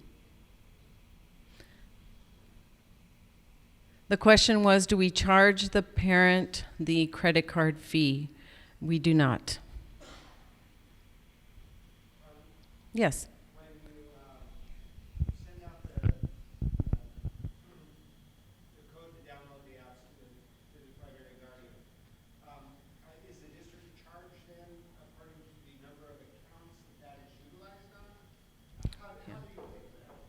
The question is when we send the redemption codes to the parents, is the district charged for that redemption code? The district purchases up front the number of codes that we think we're going to use. We have 25,000 kids. I purchased 10,000. Okay, because a lot of our kids are multiple. They're siblings, so we only need one per family. So I looked at the number of families that we had and purchased that amount of redemption codes. So if I have an 8th grade child and a 3rd grade child, you're instructing the family to use one Apple ID? No, they can, well, yes, that's true. One Apple ID. So I'm the parent, I have my Apple ID, I go to my child in 3rd grade, on their device, I sign in with my Apple ID, I redeem the apps. I go to my child's in 8th grade, to their device, I log in with my Apple ID and I redeem there. And I'm just thinking, is there anything that would actually preclude a parent, one of your parents, to giving it to me who lives in Westlaco? No. Our parents, when they register, they're agreeing to CQ regulation, FNCE regulation, all of our district policies. It would be against district policy that would be fraudulent. And that is against policy, so they would be in violation of that policy. Any other questions? Okay, I'm going to move right into professional development. And again, you can get to this website by typing in www.McAllen ISD and just going to our TLC3 page. And I'm going to click on professional learning.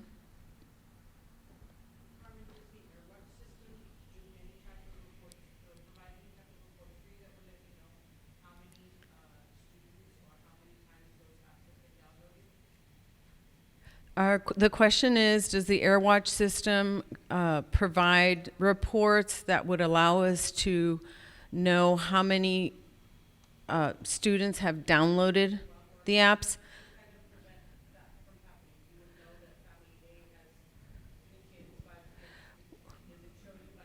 The report is based on device. So we can tell how many devices have, for example, the Pages apps on it. But we couldn't, I don't know, Pat, you want to answer that?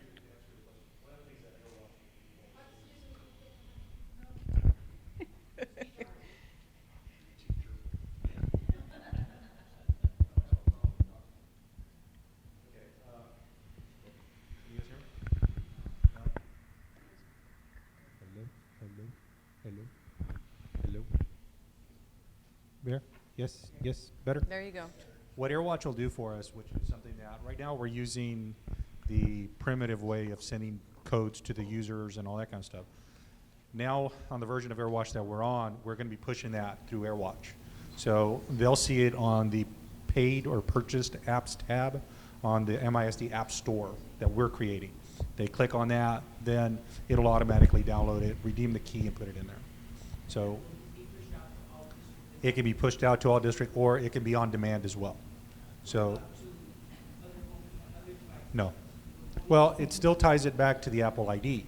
The thing is a device that is enrolled in AirWatch and AirWatch did the push, or if they did the on demand and they downloaded it, once I tell the device to unenroll, it removes it.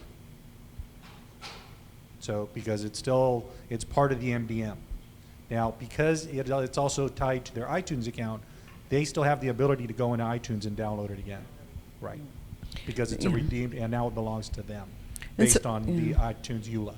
I can remove it based on that the MDM pushed it. For those of you that don't know what an MDM is, it's a mobile device management solution to help with that. Something else I wanted to mention, that we consider our apps consumables. So we give those to the students. And it's really, a powerful thing to give students those five apps. And those are major apps: word processor, spreadsheet, presentation software, movie editor, and then complete audio app. Those apps, they can keep forever. So they are consumables. We don't try to get them back and install them somewhere else. I was just going to go over one more time how to get to the page that I'm going to discuss the professional learning on, but if you can go to Parents, Parent Resources, and then Parent Orientation. You can also get there by clicking on TLC Cubed from anywhere on our site.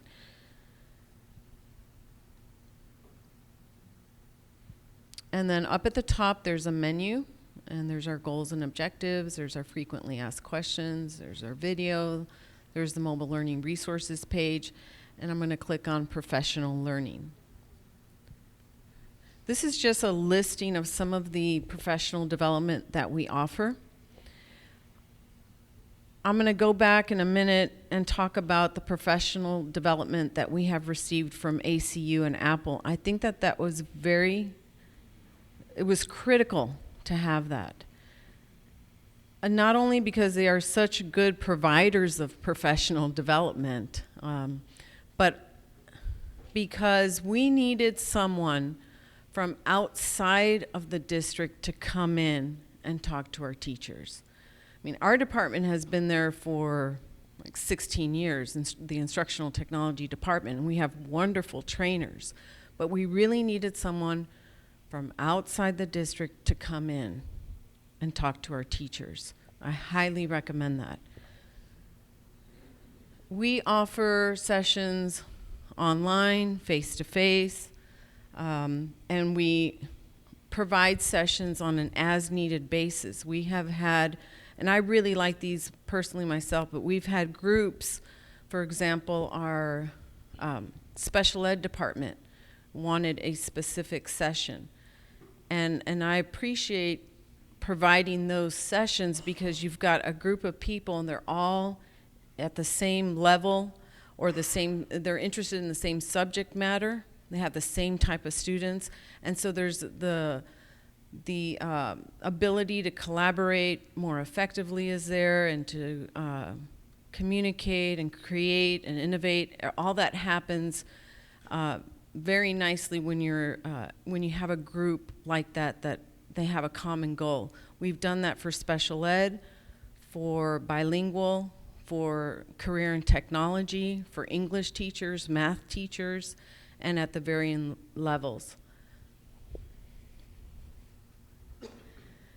We do offer sessions all year long. We had sessions over the summer. But really, the best professional learning communities are within their schools themselves. When you provide a device to every teacher and every student, your professional learning community is the campus or the classroom. You can go anywhere on a campus and ask anyone for assistance. And we're seeing a lot of that. The technical support seems to be almost zero, because if one student needs some help, they can ask anyone in their classroom in addition to their teachers, or anyone in the district. So the whole community, or our whole entire district, is just one big professional learning environment right now. And everyone is sharing. It's amazing. Every time I go into a classroom, I learn something new. I learn a new app. I learn a new way to use the device for learning. Or I just see something happening that I've never even seen before. So it's really amazing to see what's going on. These are just some of the sessions. There's a listing there. Our agendas are posted also. You're more than welcome to take a look at those and use them. We do utilize, yes. In the initial year, I know, as you said, your partners did some of the staff development for you.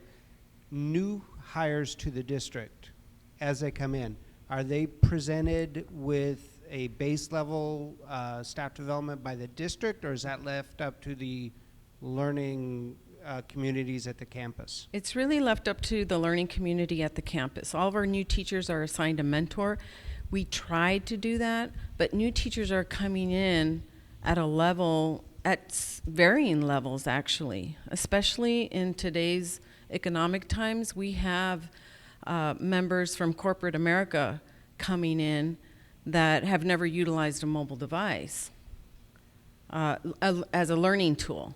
So they may start down here, but then we have new teachers that are 22, 23 years old, and their level of proficiency is very high. So there was just no way to try to fit them into some standard program. They come in, whatever level they're at. We offer varying levels of professional development, but really the best professional development is on the campus, and actually from teacher to student.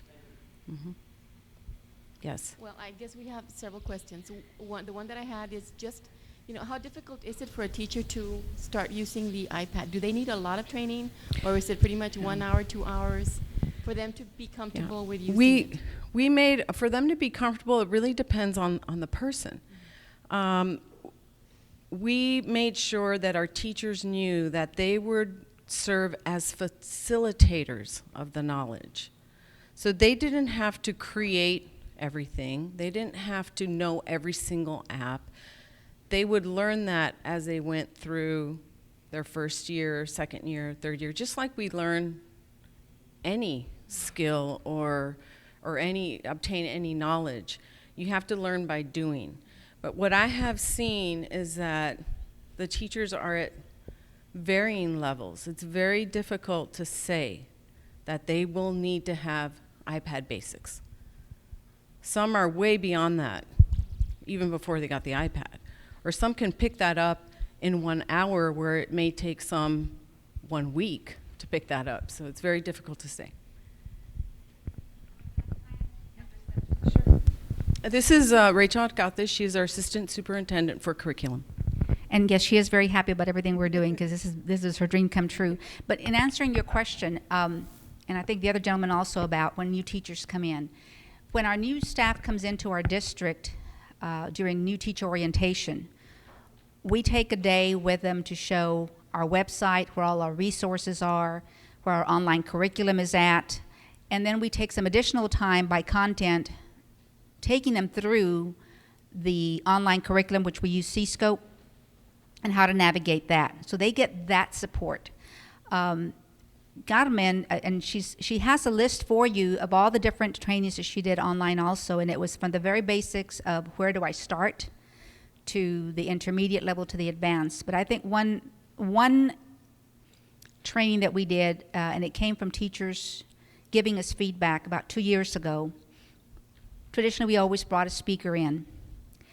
Since the superintendent has come in, we have not brought in a speaker, because the first year we said, okay, he's new, he'll be the speaker. But that year also, when we asked for feedback on professional development, we had teachers tell us, we like the fact that you didn't bring in a speaker, but can you, for next year, consider that we be the presenters?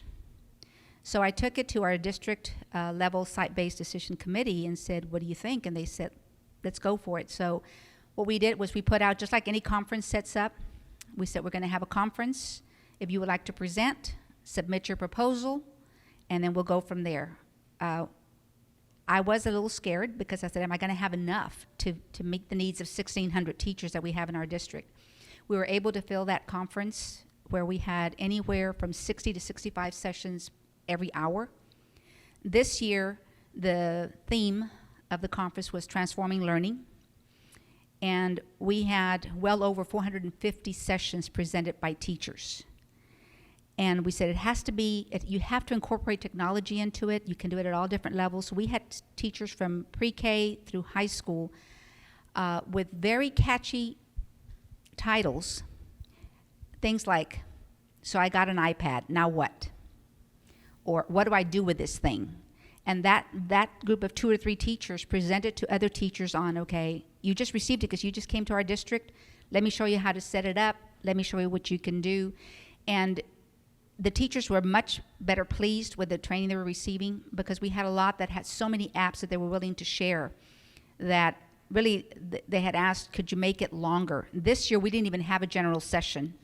We just said fill it up with sessions throughout the day. And so they were able to go to 4 sessions during the day because they asked us for more time. We had been making them an hour long, and they said give us more time. So we made them an hour and 20 minutes long. And so morning through the afternoon, they just attended sessions. I would say that this year, that's probably where they got the biggest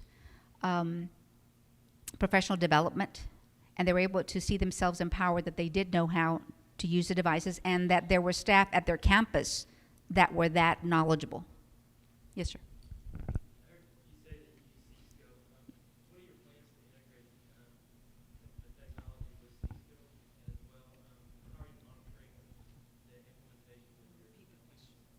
Okay, the question is on the integration of C-Scope, because we do use it as a district. How do you integrate it with the technology and kind of make it into the instructional piece?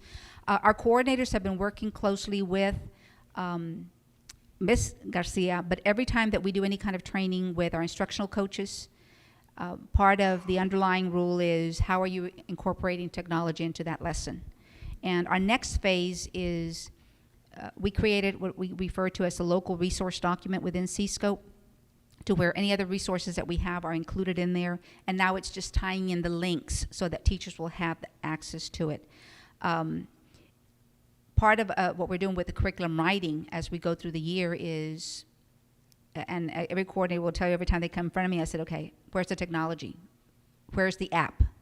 Where is it that a student will have access to it or a teacher will have access to it, even if they don't have Wi-Fi? So that's the underlying rule. You know, how do I find an app? How do I find a download that in the event that a child does go to a site that does not have Wi-Fi, that they'll still be able to access that document?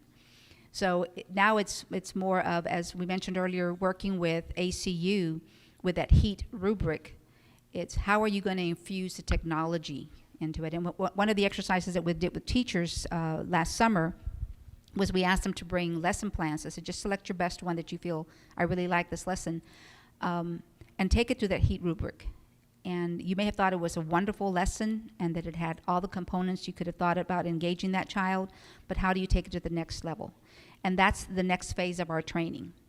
In addition to that is we're looking for content-based technology so that we can have digital learning, not to where the teacher is placing a child on a website or let's say a particular lesson where they're being interactive, but as a teacher I'm not getting any feedback. We're looking at that digital learning where the students will go to that site But at the end of the day, I'm able to see which students are with me, which students are struggling, so that I can then turn around my teaching for tomorrow and be able to capture that. So that's the next part that we're working with. We're not quite there with it yet. I have two questions. In the summer, when the teachers were invited to come in to do the iPad training, did you pay the teachers a stipend for attending the summer trainings, or was it something mandatory for them to come in before they got an iPad issued to them? No, we issued it to the original cadre that Dr. Ponce mentioned earlier.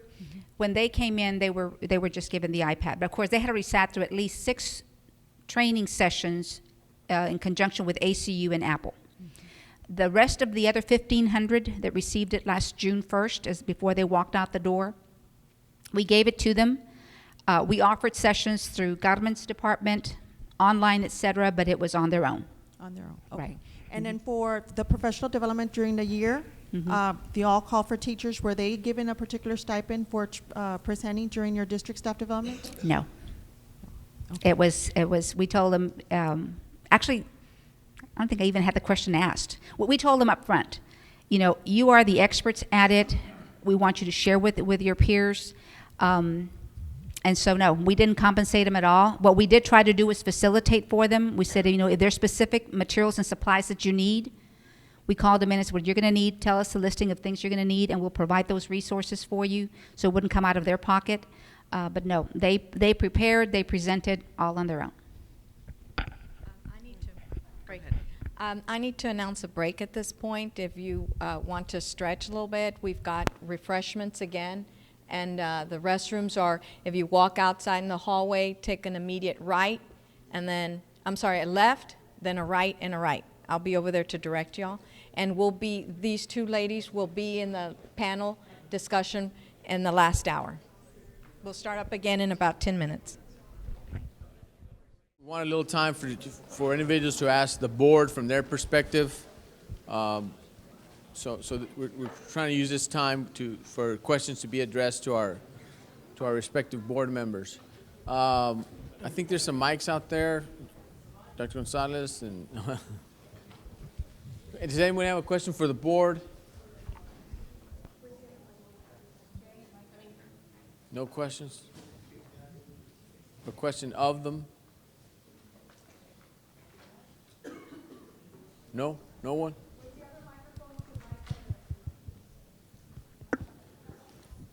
We go, yeah. I'd like to just say that I hope that all of you here today, if you take anything with you back to your school districts, I hope that it's knowledge of the process, because this particular program, TLC3, is not something that anyone can do overnight. It is a process. There was a lot of investigation, a lot of exploration, a lot of thinking, a lot of planning, and I hope that that's what you can take back with you to your school districts and share with your boards, your superintendents, your teachers, the process that it took to get from A to where we are today. I know that the media asked me today, did you have some setbacks? Yes, we had setbacks, but those setbacks were not anything that caused this program to come to a complete halt. And I have to give credit to the administration for that, because when I came on board to the school board, along with Mrs. Aliceda, a lot of the groundwork had already been done by the previous board members and the administration. As a matter of fact, when I remember going to the very first meeting, my first reaction was, we're going to do what? Because I was very concerned, being a former principal and teacher, that, you know, there are a lot of things, a lot of questions, a lot of issues when you're going to pass out digital devices to children, especially children in the middle school and high school and all around. But on behalf of the Board of Trustees, I really just want you to know that we're so happy that you're here. We're happy that you came to ask your questions, to visit our schools, and most importantly, I hope you understand the process that it takes to do such a huge undertaking that ultimately will benefit all of the students in our district and your districts as well. So thank you so much for being here today.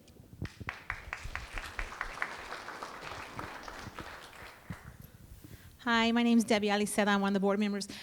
When she was talking about the process, I think it's very important that you go back and you talk to your boards and do what our superintendent did. We went out into the community. He had us go out into the community and have community forums, and we'd go talk to PTOs, PTAs, parental involvement groups, and we'd have these forums where we'd sit up there and anybody in the audience could ask us a question, and it was a lot of community work. We really got the community to buy in. That was a huge, huge portion of it.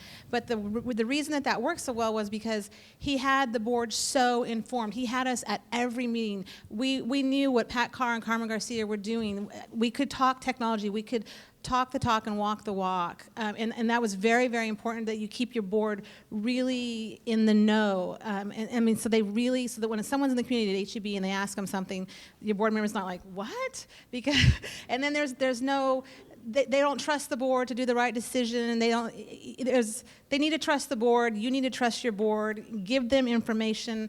Let them ask you questions. Tell them this is the mess ups, this is the good things. Just be very open with your board, because your board is going to help you get this passed in your community. Your board is going to be the one out there talking to the community, talking to the parents. You really need to trust your board. So go back to your school boards and really have faith in them and get them knowledgeable in this. Danny Vela. I'm one of the board members that was here before, and I feel obligated to speak after both these ladies spoke a minute ago, and they make me feel obligated to do something since they came on the board too. But Ms. DeSaggio spoke of the process, but the process is not over by any means. And we hope that by your inclusion, we can continue the process, because we haven't solved all the problems. We don't have all the answers, and we hope that if you initiate something along these lines, that your experiences will also be shared with the group so that we can all benefit from everyone's experience. Ms. Aliceda said something about the community involvement. We had community meetings in the evenings. All board members were there. We had questions from every naysaying parent, every naysaying community member, every media outlet that said it wouldn't work. We answered each and every question. We were prepared. And today, there is no one saying it can't be done. Now they're saying, how far can we go with it? We welcome you today. We welcome you to work with us in the future, because it'll be a success for everybody involved, especially our kids. Thank you.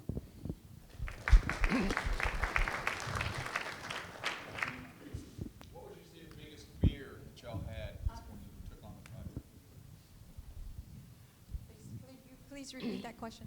I was going to ask, what is the biggest fear that the board had when you started the project?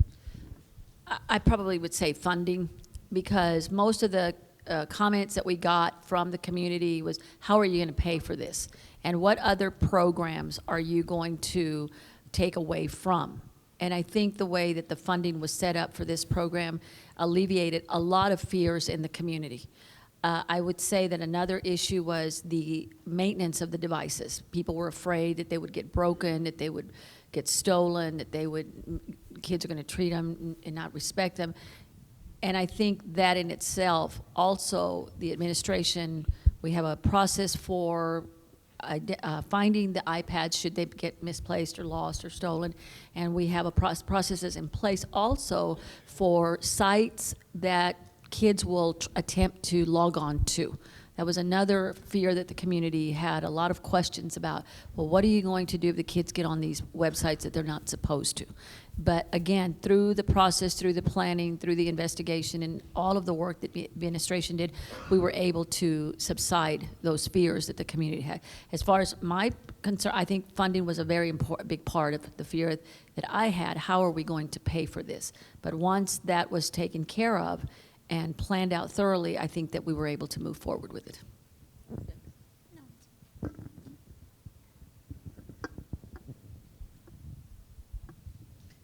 We have to remember that these children today are different learners. Those of you that are involved in the classrooms, and I saw most of you are, this is a generation that has never known what it's not like to have a remote control in their hands. And I know that when I visited the schools in North Carolina, it was second nature to those children. They had no reservation about, walking around in the hallways that were with their iPads in their backpacks, walking into the classroom and setting up just like they would normally set up with a textbook. It was very second nature. It was nothing new. It's just part of what they do all the time with digital devices. And I remember asking a student, well, what happens if you don't bring it? And he looked at me, and he had this bewildered look on his face, and he just didn't know how to answer. And I said, well, what happens if you don't bring it to school? But I don't. I would never do that. I said, well, you would never forget it? Well, no. Like, what are you talking about? And I said, well, what would happen? And he said, well, I don't know, because all of my information is here. All my stuff is here. All my notes are here. So I think that the children have a lot more respect for a digital device in today's educational world than they might a textbook. I think they're more comfortable with it. It's like the textbook is the teacher's thing, but the iPad is us. And that's a teacher thing, the textbook. So I think that when we look at our learners today, they're very much inclined to using technology as part of their world. And that's pretty much the bottom line with that.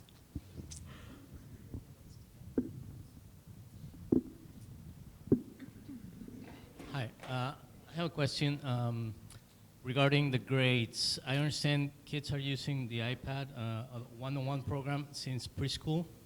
Is this K to 12? Is that correct? Okay.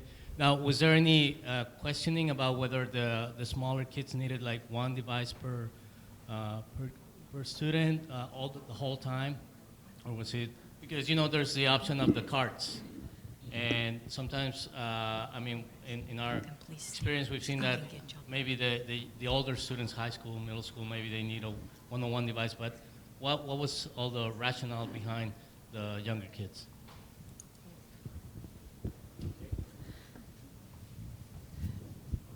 Well, our younger children received a different device. We have the iTouch, is that correct? And those are, I think, the pre-K through second grade, is that correct? Third grade? Okay, so yes, definitely there was a consideration for the younger children as opposed to the older middle school, higher grades, elementary grades, and high school. So we did have different levels of the digital device for the different levels of students. Does that answer your question?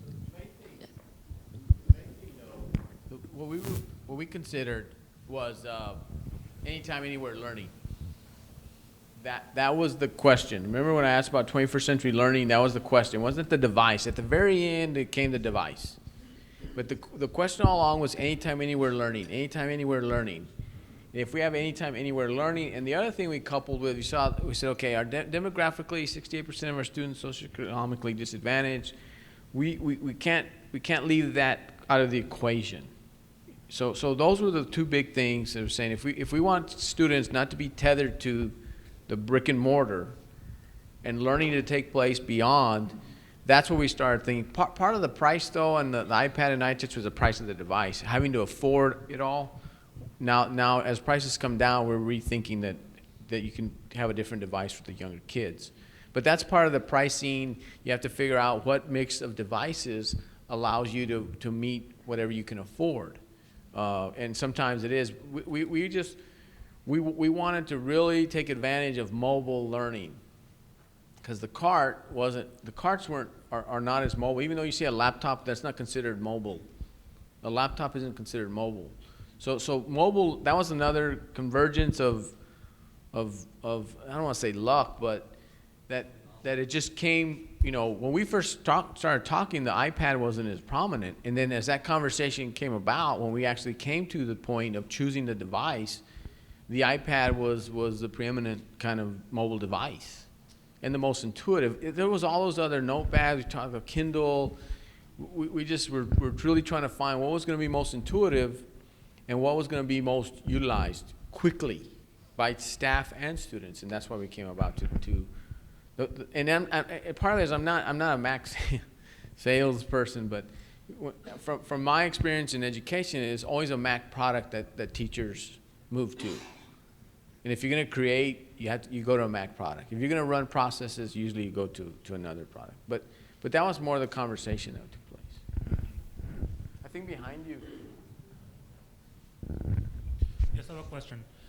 During the planning and implementation of the TLC Cube, what was the biggest obstacle you faced, and how did you get your stakeholders to realize that this change was not only inevitable, but necessary for the success of Return to First Century Learners at McAllen ISD? I'll take a stab at that. The early part of Dr. Ponce's tenure here with us, we had to address technology as part of our 5-year plan. And you all know that a 5-year plan is never completed because at the end of the first year, you've added it to the back of your plan, and we continue that plan. And one of the buckets was technology. What are we going to do about technology? And that's how our conversation began. We didn't start out by saying we're going to buy iPads for everybody. That was not. We went through all of the homework, if you will, of how do we get technology into the kids' hands. And as that conversation went down or continued, it came to the iPad. There were no obstacles that I can really say would have kept us from doing it because we were informed and in the process of discussion all the way through. It was open-ended, complete, transparent. Everybody knew.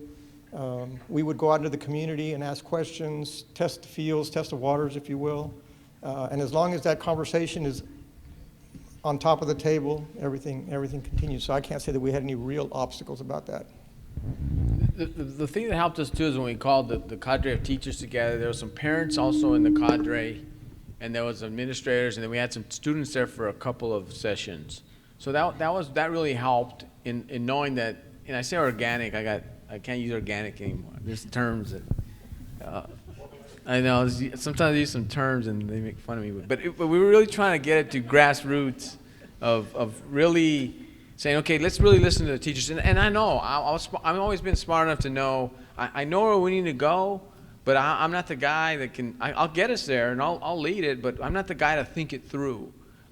Me alone, and nothing against have a great staff. I said, but we're not the ones to think it through. We need more people to think it through. There was a board members also, and Debbie's also, Ms. Alice's part of that. There was a board member on that committee. There's still a board member that was, and it switched over, but she took the spot. So we had a board member also involved in the cadre. So there wasn't any kind of, we'll kind of keep anything out, because I knew at the other end that they were going to have to help think through those issues. Kind of the bigger obstacles is always now is it wasn't the device, it's how do you do the training, the mass training.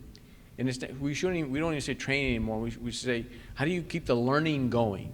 That really is still kind of it's not an obstacle, that's what really is in our mind of, now we have all these devices out, we don't want any stale kind of use out there. So that's more so what weighs on us, I guess, the most, because teachers want to use it, the kids want to use it, but we got to find all that together till we find that space for them to do what they need to do with it.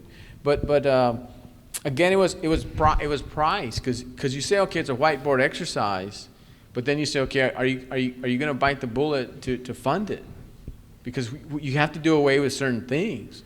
And we had to do, I presented, I think, 2 or 3 scenarios. I've been pretty good because of all the cuts we've been doing, so we already had these scenarios laid out. So we just go a little deeper here.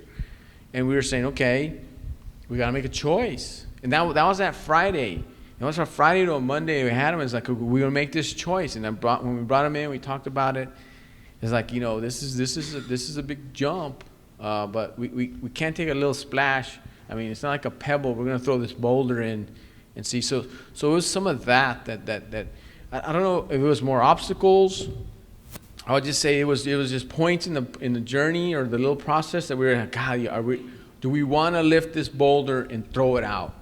It's that same thing. We all are going to have to lift this boulder. Or we could walk around it, But it was more of that of let's get this boulder and this show that we're changing the climate, and let's go ahead and toss it out collectively, so that we could see that people are really saying we're kind of serious about this direction. I think the staff development was a very important issue, and I think that's something that you need to take back with you to your districts, because anytime you address a staff, a group of teachers, and we're going to do something new, one of the first things they want to know is, well, how are we going to do this? And I think that the staff development component of this initiative was a key factor to getting it to continue to be welcomed, and for people to feel like they knew that they could be part of it because they were going to be taught or trained to use the digital device as well. Now that Hilda said that, the bigger obstacle was to show the connections rather than the stacking. Like when you look at inquiry-based, student-centered inquiry-based learning, well, we're doing all the IB already, so don't think it's something new. The teachers are still going to feel like that. But when we talk about integration of technology, well, you already have technology in your class. It's not like we're just starting technology integration. So there's already technology in the classroom. You've already acquired some level of that in the classroom. Building of lessons that are higher level of engagement. Well, we already, everyone's talking about that already. So it's trying to make the connections and really trying to listen to, okay, it's more work, and really saying, well, is it more work or is it the work now, and what do we have to let go of? And that's where I think there's a couple of consortium members here, and that's where we really ask, like, well, what do we let go of? What do we let go of? And it's working through, well, what are we going to let go of? And where do we roll it? That's part of the conversation with the board of, look, we're going to let go of some stuff, but if we're going to go over there, we gotta let go of some stuff, and people are going to have questions, but we want to be over there far down the road, not safely just walking. Like say, we want to move that boulder out of the way instead of walking around it, which takes a little longer. Which we want to get there more quickly.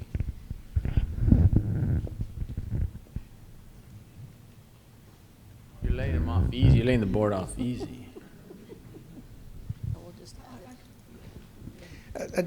This morning, I was reading the local newspaper real early this morning, and it's kind of ironic that we're having this discussion with you all here today, because it was a letter to the editor. And first of all, I commend the young person, that a former student of our school district. I commend them for writing a letter to the editor and expressing their opinion or their views.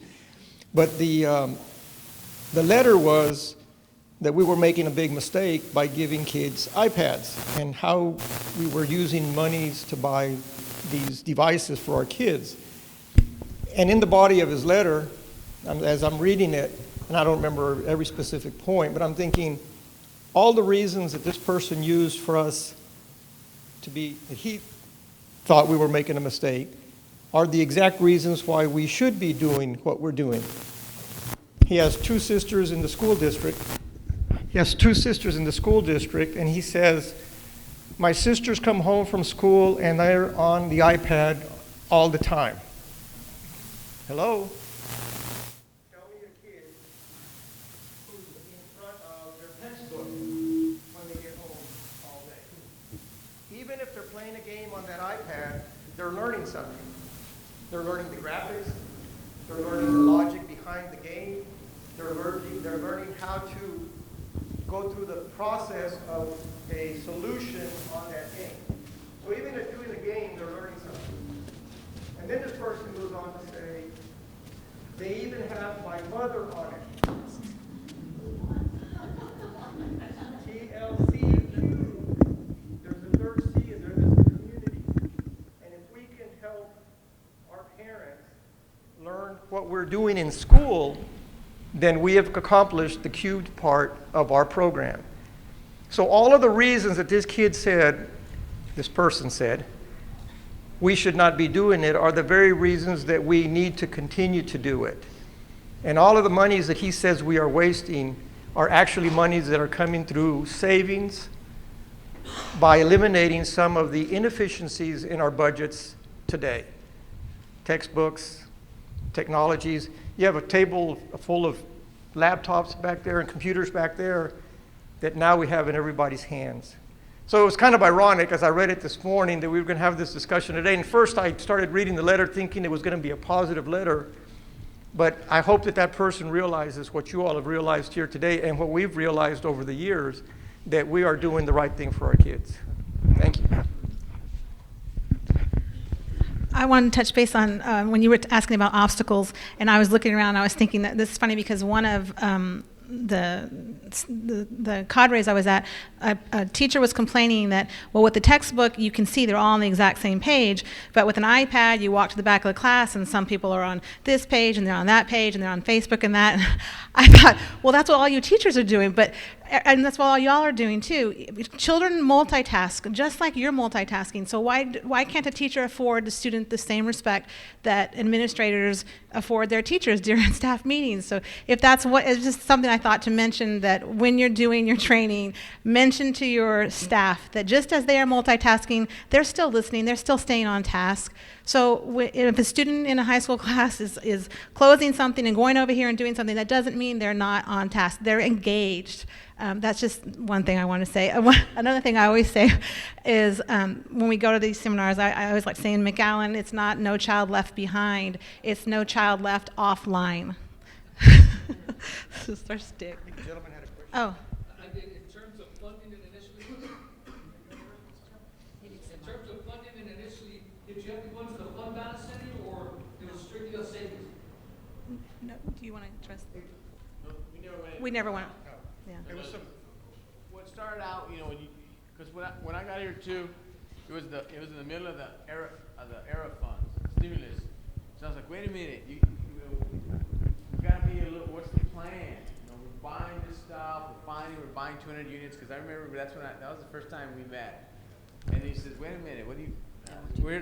We're here to 24,000 units. I was like, we're like 24,000 units. It was a conversation. He was like, what the heck is this guy talking about? I said, no, but what I'm talking about is we just can't be buying these units. But we did use some of that money. We got it more aligned on what we were trying to do with it, and making sure that if we were going to go to 24,000 units at some point, what was the purpose? What was the purpose of these? Of what were we going to do with these units, with these devices? So initially, it was some ERA funds. It was a little bit of ERA funds, right, Carmen? There was some bilingual money. There was some special ed money. So we started kind of doing that. That's when I talked earlier about the different contracts and trying to get them all aligned. That's when we said the bigger strategy is look at all your funding sources and find out where you're going to leverage and what are you going to stop. Really, you really go back and say, what are you going to stop doing with the money you had? And what we're finding out, too, with a lot of the special ed money is we don't have to buy some of these other devices anymore, because now you buy the apps for the child.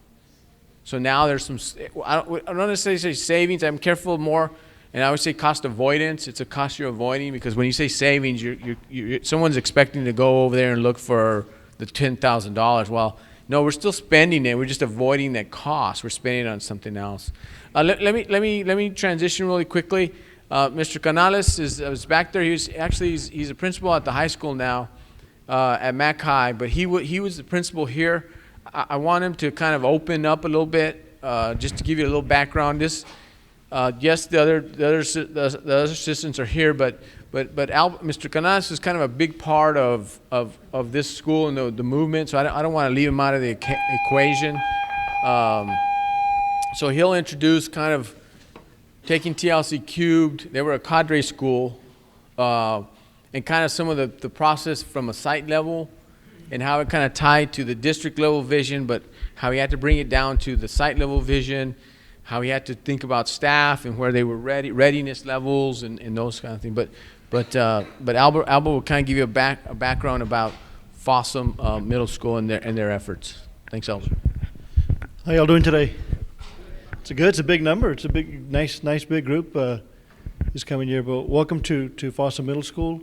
I can kind of open up for questions, but the way we kind of got started, we did the TLC Cube. We went into the trainings, picked on some good teachers that wanted to do it. So at the end of the year, it was like, okay, we're leaving for vacation.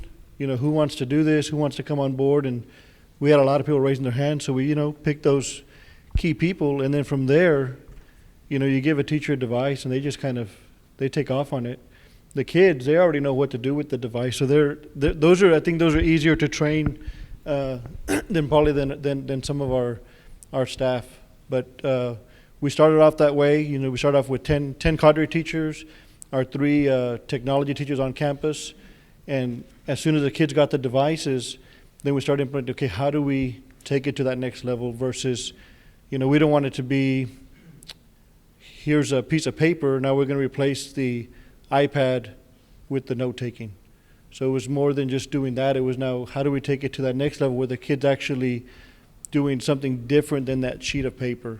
So doing the creation piece and doing the, that piece is good. That piece is good to save paper. That's a great incentive. And kids nowadays, today, they like that. They don't want, they're not wasters. They want to conserve and save, so they see it that way.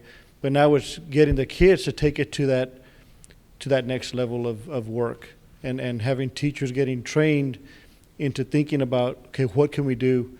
So I would say the biggest thing that we have at this campus here is open-mindedness with all staff saying, okay, this is what we're looking for, this is what we're going to be doing. How do we as a staff together make it better? What do we need to do for our kids here so we can take it to the next level? So really, it's the staff being open-minded to doing that new change, because when cell phones first came out, it was like, oh man, they're in the hallways or everywhere, and now it's like kind of like no big deal anymore. So when you see the student with an iPad walking around now, it's like that's kind of natural to them. They're in that mode already to be successful. But you have they may have a question or any.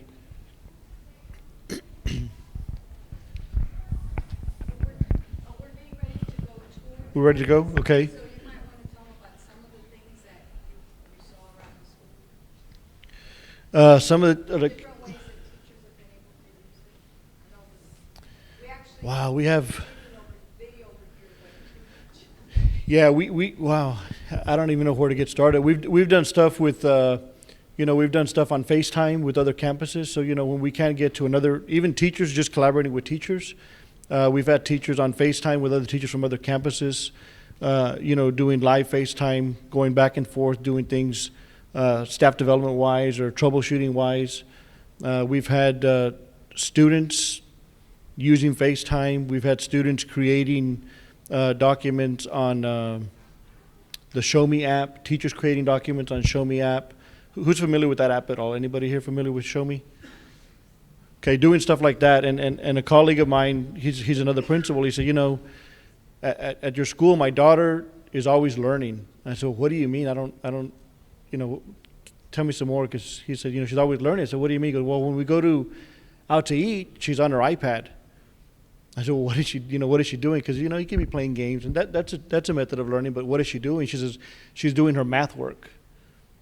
I said, well, how is she doing that? Because not everywhere you have internet, right? She goes, well, the teacher loads up on the Show Me app, she does her lesson on there, and my daughter, when she's in the car or when she's at the restaurant, she pulls it out, and she's actually doing math. So she's reinforcing her skills in mathematics, she's reinforcing her skills in English, and she's constantly learning. And I was like, wow, that was, because you kind of just see what you see here, but when people tell you from the outside in, and you kind of think of things in different perspectives. So I thought, that was a great compliment that we had, going on at our school. We've also done stuff in our science where we have students that'll actually go in and they'll record their labs. So they're doing lab work, that's being recorded. They can go back then, they look at their lab, they go back in and say, okay, this is, instead of the teacher saying, well, you did that wrong, that's not right, should do it this way. Now the student discovers for himself or herself, okay, I just did the lab, okay, it didn't turn out right. Let me go back and review, what did I do that didn't go well? And then collaborate that way with one another. So those are just some of the, a couple of examples. I know we have, wow, yeah, we got, we have, who's heard of Edmodo? I'm sure a lot. We're using a lot of Edmodo. The district, we do have Skyward, but the kids like the Facebook style app. The thing about Edmodo is, the student is always connected with the teacher.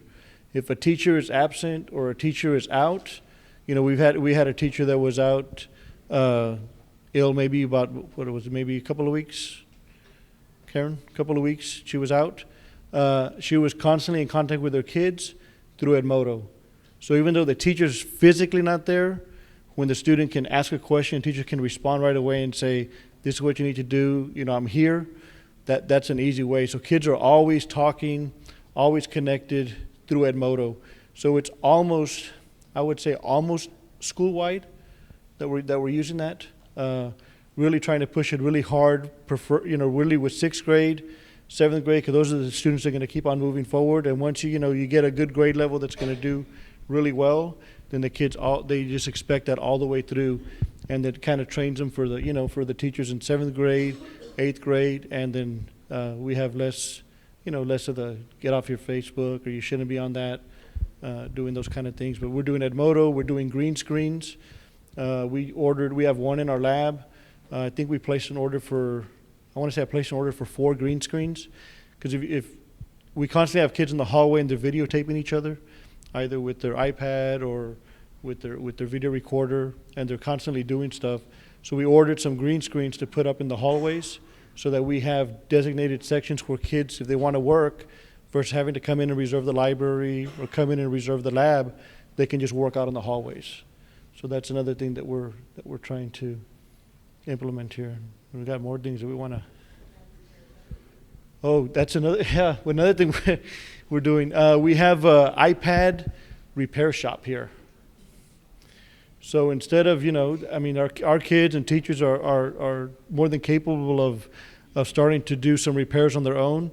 If a glass breaks, I feel why take it down the shop when our kids can learn a skill and do a good skill set, and then maybe later on become Apple certified techs, and they can either open up their own business or put something in the paper saying, hey, you know what, I can repair your device. It's good to teach kids a skill that they can use for life. Why pay $200 to repair it when you can buy a screen online for, not that I don't want them to go to Apple to spend money, but you can buy it for less and do your own repairs that you need to do. So there's a lot of those things that are going on.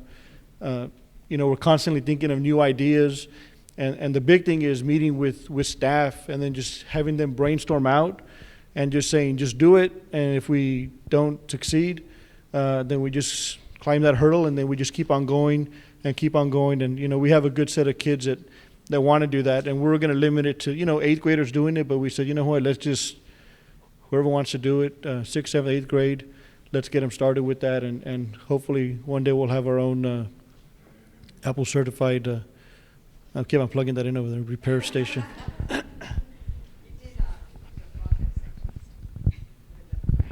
Yeah, frog dissections, we can do that too with the apps. Instead of buying frogs and keeping them in jars and all that smell that we have with that, kids get grossed out, and I don't want to be doing that. Well, you just get the app out, nice little 99-cent or free app there, and kids are able to open that up, dissect, and record and ask questions.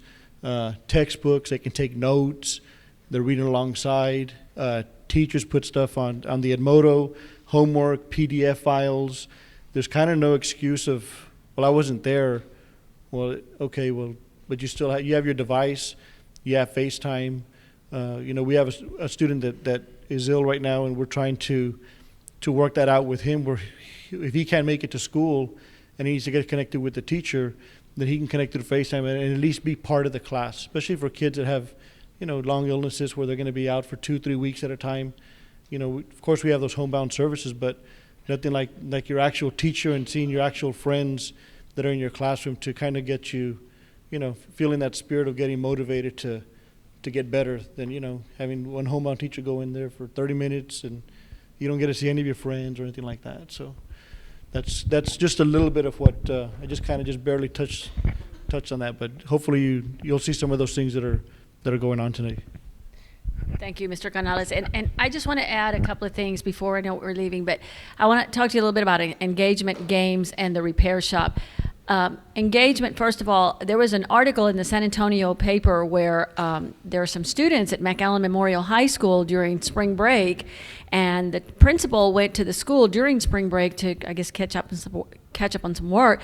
And those of you that are teachers and principals, you know that during vacations, if you see a group of kids at school, you right away worry about what they're doing there, because after all, it is spring break. Well, these children at this high school were huddled together near the school because they could use their iPads because of the internet. And they were engaged actually And they may have been playing a game, or they may have been, looking at a show, but nevertheless, they were engaged because they were able to connect with that iPad. And in terms of games, I have a nephew. I just visited with him this Thanksgiving break, and he did graduate from A&M, but he's got a job now. He's an engineer, and he got a job in California. And I asked him, I said, well, Paul, what are you going to do over there? And he said, well, I'm going to go work for a computer company. I'm going to create games. And I went, wow. I said, you're the one that's creating all those games to distract our children and, keep them away from their home. And he said, well, yeah, but we're also creating a lot of games that engage children to learn, and through the process, they learn about the graphics, they learn about language, they learn about colors, they learn about design. So I was really intrigued with that because, again, the digital device can be used, yes, to play a game, but kids look at other areas of those games.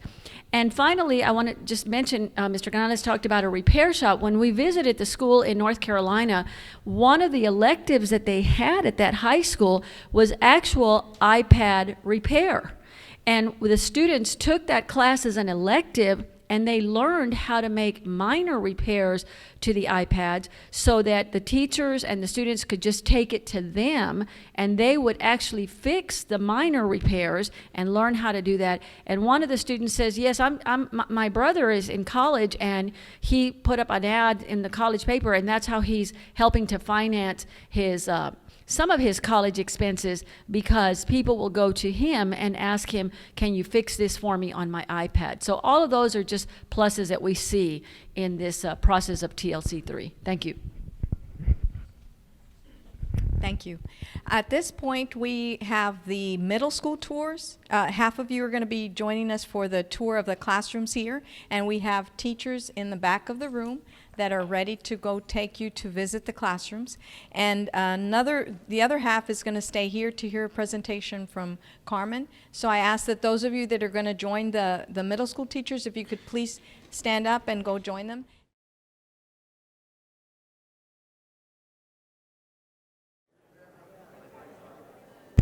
Good afternoon, everyone. We'll go ahead and we'll try to stay on time, and we're kind of wrapping up with the now that you've kind of seen some schools, you've kind of listened to us, hopefully we'll do a little bit of listening to y'all. We're going to send out a little survey to y'all later on to just kind of get some feedback. So kind of if you have your notes, just kind of keep them there, and then when that survey goes out, we'll be able to gather some feedback. The final panel is just kind of, you've listened to us all day, you've listened and you've seen some final questions. We have Pat, I think Pat was with her, he's on the infrastructure side, Carmen's on the instructional side. We have Rachel, who's over all the instruction. Norma's been kind of modest about, but a big piece of this that we haven't touched on a lot of is the PR part of it. So Norma's here for the PR part of it. Let's give Norma a hand also for her and her staff. She put all this together. Her staff, just raise your hand, and all her staff members, and the audio, the visual, it kind of came together really nicely. Some nice comments. I appreciate the nice comments because they did a lot of work to make sure that you did feel like this was a good learning time for everyone. But we'll just kind of take it. We'll kind of take any question you have now, whether it's on the PR side, instruction side, the infrastructure side, and maybe some next steps or something else you may think we need to do, or some collaborative opportunities. It's kind of open to any question you may want to kind of close out with.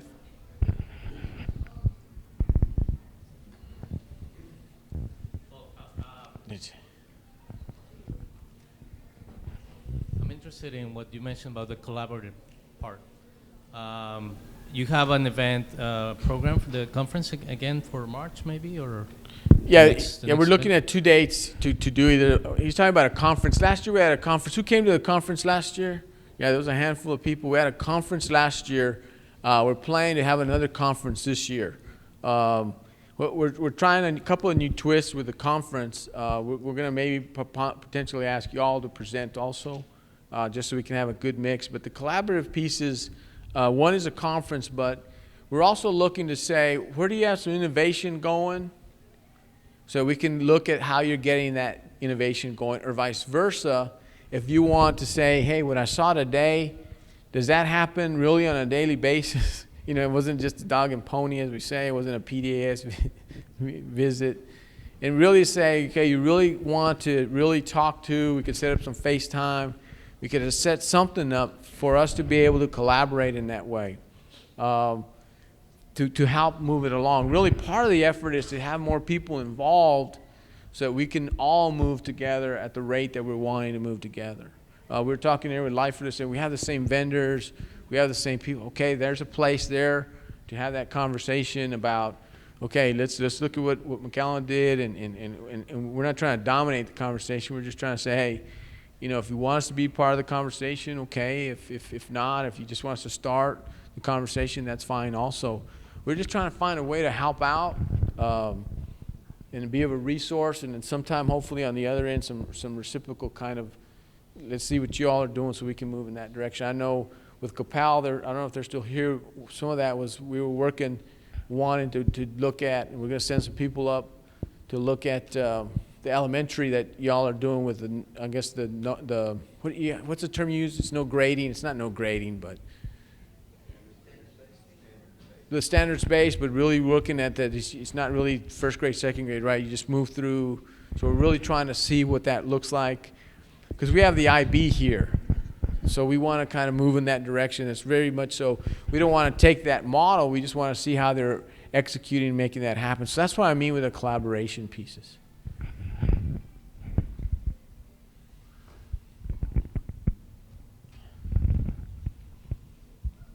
Could you talk a little bit about the back end for the bandwidth issue for implementing 25,000 iPads and how you price structured that and implemented it? Definitely. Everything that we do, of course, revolves around the big check. It's all about money. And infrastructure is no different. You have to have the proper foundation. If you don't have the foundation, nothing else moves.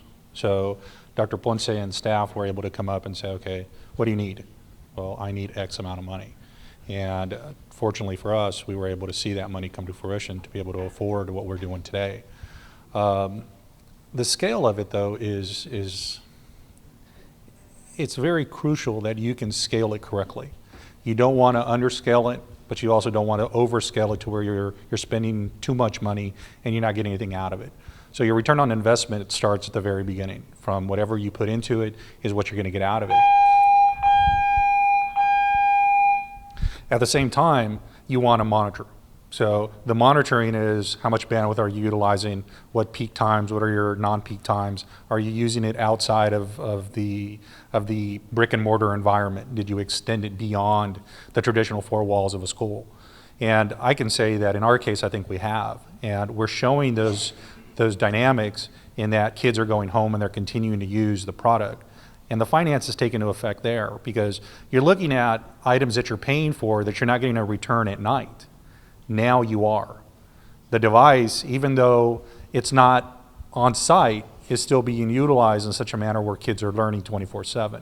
As Dr. Ponce mentioned, anytime, anywhere.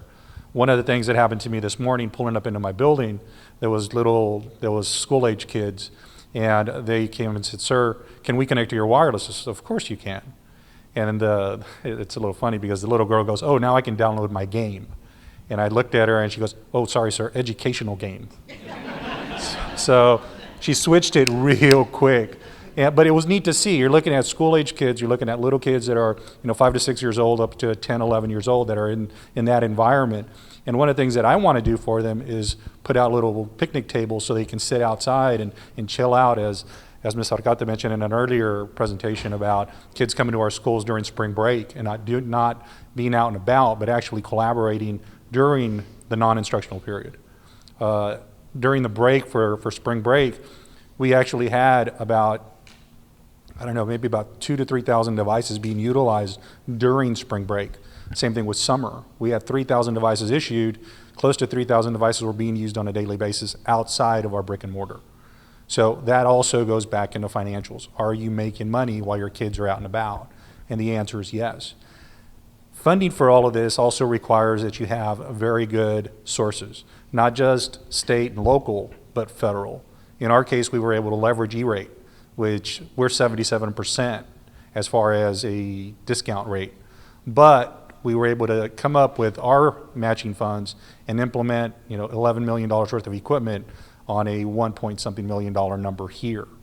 So we were fortunate that we could actually get all this equipment, all the services, put them in place, but still have the funding available to put in supplemental items, such as identity services engine, such as a mobile device management solution.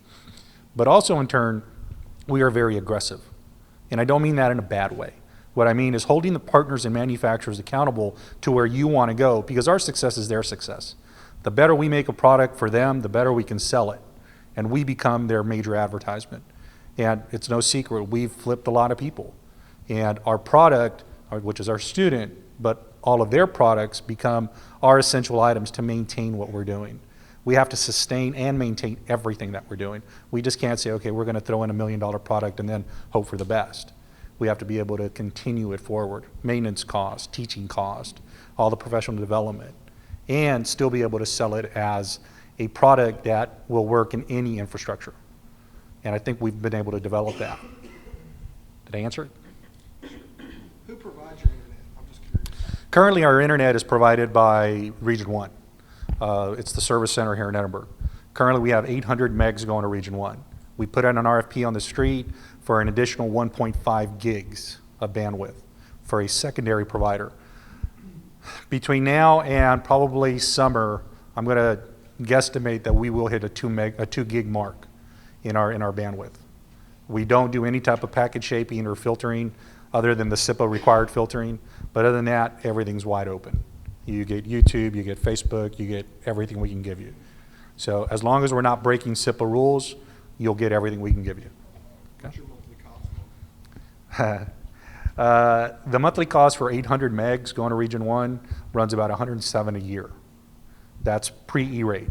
Once you put post-E-rate in, you're looking at probably about 30 grand a year. Going through a wholesaler, this is one thing we're finding is that the secondary connection is probably going to cost as much, but twice the amount of bandwidth. So we're renegotiating with Region 1 and telling them, look, you need better pricing, because paying what we were going to pay is not what we need to do. It's not ethical, it's not businesslike for me to go and explain to our school board that the ESC is charging us 107, but a secondary connection through a wholesaler is charging us 106. It doesn't make a lot of sense.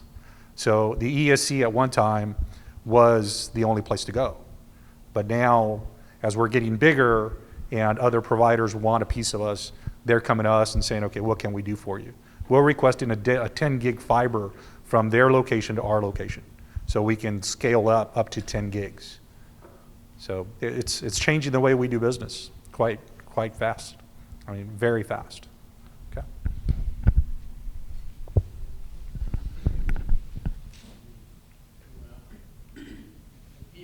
PR question, that's a big piece.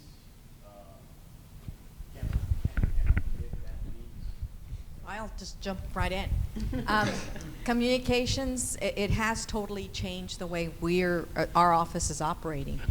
When the discussion first began with the cadre a year and a half ago, I realized then that we were going to have to change the way we were doing things. And so I think we changed from a PR company to a marketing company to now like a research company, because we're now seeing our role as documenting what's happening in the classrooms. Because we recognize that you're not going to see an increase on test scores right away. You're not going to see that for maybe a couple of years. But are we seeing a transformation in the way kids are learning? That is something we felt like we needed to document. So the second video you watched this morning was actually videotaped. A great portion of it was videotaped a week and a half after the first rollout. That was pretty amazing, because the first we did the first rollout of devices of 6,000 in February, the last week of February last year, and that next week we went out and had, we call them conversations at the cafeteria tables with kids. We're just asking them.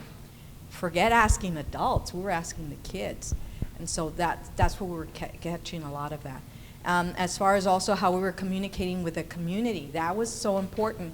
The board was talking about how keeping parents apprised, keeping the community updated about what was happening. We recognized right up front, Dr. Ponce was asking how should we roll that out, and so I suggested, well, I think we should do it on this day, because then a month, then we can vet it with this group, and then a month later, we have our business group that comes together on an annual basis. That's a really good group to go to, and then we can do the community forums that we were planning on.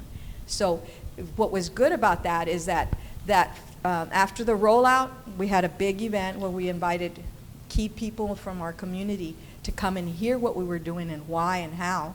And then a month later, we went to the business community, and normally that's a presentation that we have on an annual basis. We let them know about what's happening with the school district, what new thing is coming up. But this time we turn it into a panel discussion, and Dr. Ponce, our head of our local chamber, the head of our McAllen Economic Development Corporation, and the head of the city manager. They were 4 panelists, and basically we just had them up there and we had the business community ask your questions. And there were tough questions, but the response, I mean, it was, I think what helped a lot is that we were very transparent about it. And Dr. Ponce's attitude has been, you know, share the information, because if it can help our kids and then it can help other kids, it's wonderful. And so we basically told the community how it was, and that's where we got the buy-in. And it was the MEDC, the chamber, and the city manager talking about how, you know what, this is great not only for the school district but for the wider community, and they could see repercussions of this in so many different ways. So right away, naysayers, people that were doubtful, were hearing not just from us, not just from educators, but they were hearing from business community. This is where we need to go. Any other questions? Oh, well, that wasn't a question. I'm sorry, instructionally, how do you have every teacher has an iPad on every campus? Yes. Every teacher does now? Every teacher does now. Do you see any fallback with that, the old get behind the lectern and lecture, and that's the way I'm going to do it, and now I got an iPad? Is it sitting? Are they using it? Or what are you guys doing to encourage them to take that and put that in place like all the other teachers are? Well, actually, one of the conversations that we had, because before the transformation initiative that we took, we were equipping our classrooms with, as we mentioned earlier, the standalone desktops, the EKI projector. We moved away from the overhead projector to the EKI projector and the document reader. And we were finding that teachers were, you know, it's still behind that projector. They weren't facilitating the learning, they were pushing the learning from that piece. With the iPad, we've had a mixture. The latest one that just came to my office through email last week was, okay, we have the iPad. You know, if you're asking me what I need, can I get a Mac or a Mac Pro? Because I'm seeing how I can now even push it even further with more activities with my kids. So while we have those that were very ready to move with the iPad and already knew enough about it to where they were going to have their students be very interactive with it, we had the other end of the spectrum that was saying, I need to learn how to use it before I even try to do it. But through the summer, the other 1,500 teachers that had not yet received one, because they were able to attend either online trainings, and Carmen Garcia through her department had from the beginning, intermediate, and advanced level. So we had teachers that went through that, and then we had the face-to-face trainings. So I think when we go into classrooms, we're seeing more so that the teacher is not necessarily stuck to the iPad. They're doing more of the facilitating and leading kids through activities on the iPad. So we have some work to do there with professional development. Our next phase of development is how to integrate it to where the digital learning is part of the lesson cycle and not, okay, everyone's going to be on the device. It's really differentiated instruction so that every child will be able to be learning at the level that they are appropriately at. So it's a little bit of work of both. I don't see every teacher doing it. Our goal is to get them there, but we also are trying to respect that some of them, are very comfortable with it, and we have some apprehension. And those that we know are a little bit more apprehensive, we're trying to kind of move along, but at a level where they're comfortable with it. Part of the other thing we're looking at is some semblance of a certification to help move you along, that you're like TLC certified, so to speak. And that you work your way through kind of 3 hours worth of training up to like you get some real certification. That was some of our partnerships, and we'll be putting something out to see if you can actually get something that's more accredited than just us saying, here you have this. That's where our partnership with the university may come into play, but we're working on that to give a little bit more incentive than just because you have it in front of you. As we mentioned earlier, that you still have those adopters, those early adopters, and then we're trying to work a little bit more with the staff, our coaching staff, academic coaching staff, grade level chairs, the assistant principals, not as the got you, but more as how can we facilitate you utilizing this. I think we're in the district trying to get away from the gotcha kind of stuff to say, this is an integral part. The other part is educating parents to say this is what you should expect, so that they also have the demand. The demand side is also on the parent side saying, I come out of Mr. Ponce's class and you're not doing anything. I come out of Mr. Escamilla's class and doing all these projects. What's the deal? I want my kids in here, so putting pressure on the principal and everybody else to ensure that Mr. Ponce is kind of stepping in up too. So there's other pressure points we're trying to put, not in the traditional way of always just documenting, but more on the professional development side of, okay, what do we need, as we talked about earlier, at each campus? Who is it? Who is it? We know who it is. Let's do everything we can, just kind of like we remediate kids. Let's do everything we can for James to make sure that he gets up to that level so that we can do some of the things we need to do to make sure. Because at some point, though, you got to do it. You got to move in that direction, because we can't keep having kids go through your classroom not utilizing these tools that we know is best for you.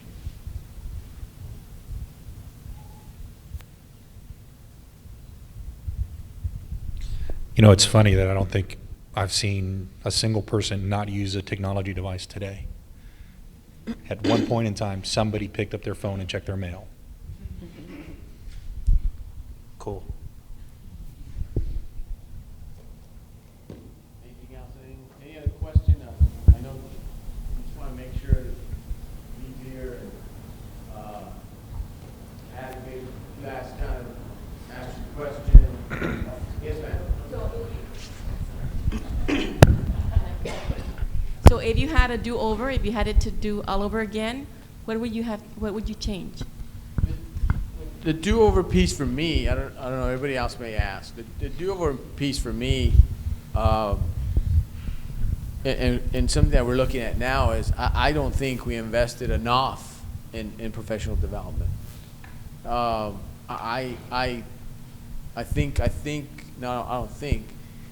know, despite all our efforts, I think there's room to improve there drastically. And everybody has like a professional development line item right now. And it's for me to go back and push staff to say, did we hit the mark? If we didn't, what does that need to look like? The investment, that was kind of the messed up part looking back. In all these cuts, that's where we cut. We cut based upon some of the other stuff that we needed to cut, by pulling teachers out en masse, knowing that that's not the way to do it anymore. Anyway, we're making ourselves feel better that we pulled everybody out and had them in front of somebody. But I think we could do a tremendously better job, and actually tremendously better, because we have to. I mean, it's not. We don't have a bench where you say, oh well, we'll just take James out and put somebody else in. We've invested already a lot in staff. That we don't want to lose that investment. So that's one of our push. Like I say, we talked to one of our partners this week and said we have to retool that. So that would be about the only thing on my end. I don't know what everybody else is saying, but that would be on my end of the pushing. I think it's very difficult to say if we had a do-over, because if we did, we wouldn't have learned of a lot of the experiences that we've had, not only just internally but externally. The community is a big force, of course, and if you don't have that buy-in and Dr. Ponce's approach to having citywide forums definitely helps. Having forums internally definitely helps. Having staff vet the process for us as well also helps in the long run. But it's difficult to say, yeah, I would like a do-over. I've made a comment before, and I think Dr. Ponce, someone hit on it earlier today, is that stuff we're doing is not written down anywhere. And when we go to our manufacturing partners and our application partners and say, hey, we're looking at doing this, and we're doing it with 25,000 kids, and they're like, what? And one guy actually sort of laughed at me and said, no way. I go, yeah, way. We ended up going with them, by the way. But it's just that interest from our partners to say, I'm on board with you. To get Apple involved and say, hey, by the way, we want to do this. And what are you going to put up? Cisco, what are you going to put up? AirWatch, what are you going to put up? And get a sincere interest in what we're doing, because it's a big buy-in and they have to commit to you. Not just on the aspects of the technology, but to help Norma with the marketing, to help with the instruction, to help with the technology. So some of those do-overs would be, maybe to instill upon them a greater sense of urgency, to say, look, we're doing this regardless. Do you want to be on here? We've done case studies with Cisco. We've done case studies with AirWatch. We've done case studies with Apple. And those things go a long way. I get people calling me about AirWatch probably every other week saying, hey, I saw your video online, and same thing with Cisco. I saw your video online when you were in San Diego. So it's that type of stuff. I mean, my name has gone around so much in the past 12 months, and sometimes good, sometimes bad. I hope more good than bad. But I always start off with, look, we don't have all the answers, and the solutions we have in play may not be the best way to do things. But we're dynamic, and we roll with the punches. We're looking for what's best, and we continue on. Our best effort is what we expect out of everybody, my staff included. So we have to do that. I always also go back to something that, I tell people that I got thrown in, both Carmen and I got thrown in at the deep end of the pool by Dr. Ponce. I don't swim. So I didn't have a choice but to succeed. And I always tell people our failure would have impeded a lot of others that were trying to do the same thing we are. So we can't fail. And maybe a little pompous of me, but I always equate it back to the civil rights marches and stuff back in the 60s. If they had failed back then, we wouldn't be where we are today. Well, this is what I equate that to. We need to continue on. We need to transform. And quite frankly, if you were the group that was with me earlier, I made a comment that system admins like myself that run networks and stuff like that and manage equipment, we can't manage the way we used to because our kids aren't accepting it. They want more. And we have a huge responsibility to give that to them. If we don't, we're failing them. And the reason I mentioned about the devices is that device is super important to you to keep your business life going. That device is that important and more to them because that's their life. We're starting to intrude on that life and to get them to use that resource for our sake and to better their own lives. So, yeah, a do-over, I'm not sure if I'd want it. Sorry. I would have to say, if I had to do something over, I'd probably place a greater emphasis on parent involvement. Our parents here at McAllen ISD have to have an email account, they have to have an Apple ID account, they have to know how to manage the device. And for me as a parent, I have a child here, my homework last night was to create a spellingcity.com account and download 5 apps. And I thought about the parent that has never utilized a mobile device, or doesn't know what the internet is, doesn't really know how to type. And I thought, oh my goodness, we really need to provide more professional development for our parents. And, and we have to provide it in English and in Spanish, and all day long. Our classrooms and our campuses are wonderful professional learning communities. Everyone has a device. So if a child comes to school or a teacher comes to school with an issue, they can ask anyone on the campus and get their answer. But who does the parent have to ask? I mean, other than their child. And we have parents that we gave devices to pre-K students. I don't know, I mean, pre-K students are pretty savvy, technology savvy, but I don't know that they would necessarily know how to create an account or even download an app. I know that we can show them once and they'll be able to do it after that, but there's a lot of skills there that we're expecting of our parents. We have risen or made them rise to a level of technology literacy that they've never had to do before. I think it's a great thing. It's going to help them support their child and the use of the device. So that is one area that we're going to meet on before the end of the week to get help to those parents. I think Dr. Ponce already mentioned it's a professional development. We had done surveys with teachers to see where they were with technology and where they needed support. In retrospect, I think we needed to maybe look a little bit deeper at the different levels. And we found that it's not just beginner, intermediate, and advanced. We had all the levels in between. And when I listen to teachers, and I always step back and put myself in the teacher's role, and you'll hear my coordinators and directors say, okay, but I'm the teacher. You just gave me one more thing to do, which I know is what teachers feel at very times. So I said, we haven't communicated enough. So I think my communication out to teachers about where we were going and how we were going to get them there would be one thing that I would go back and change.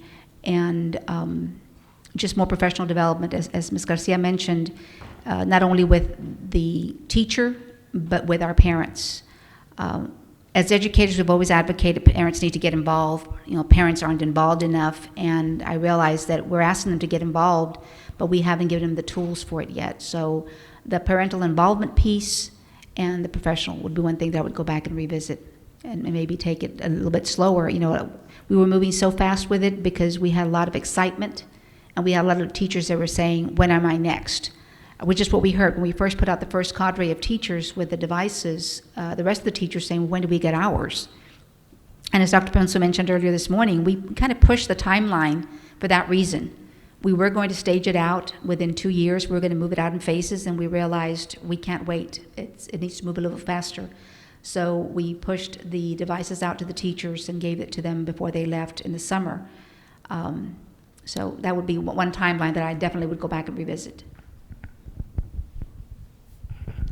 I guess if I had to think of something I'd do differently, I would have made my teenagers at home teach me more about technology earlier.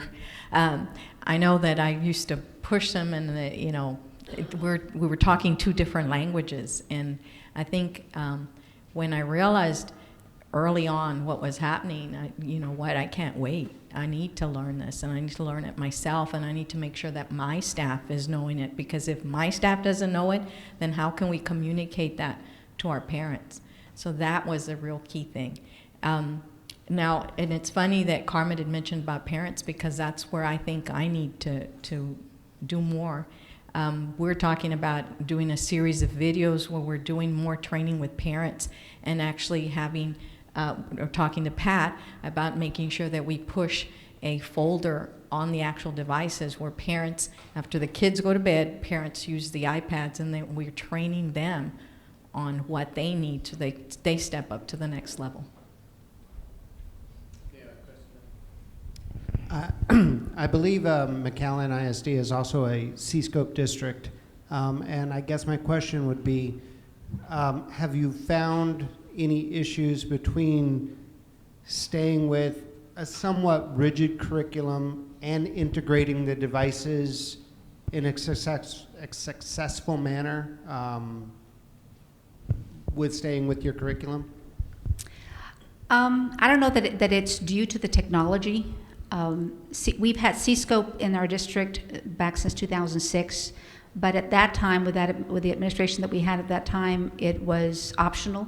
It was a resource for teachers to use, and last year it's no longer a resource. You need to be using C-scope. This year, we pushed it even one level higher. C-Scope comes with unit assessments, and we had always been creating our own benchmarks. You know, coordinators and teachers would come together, and there was always a gap about the benchmark that we administered compared to what had been taught. This year, we said, okay, we're going to use the unit assessments that come with C-Scope.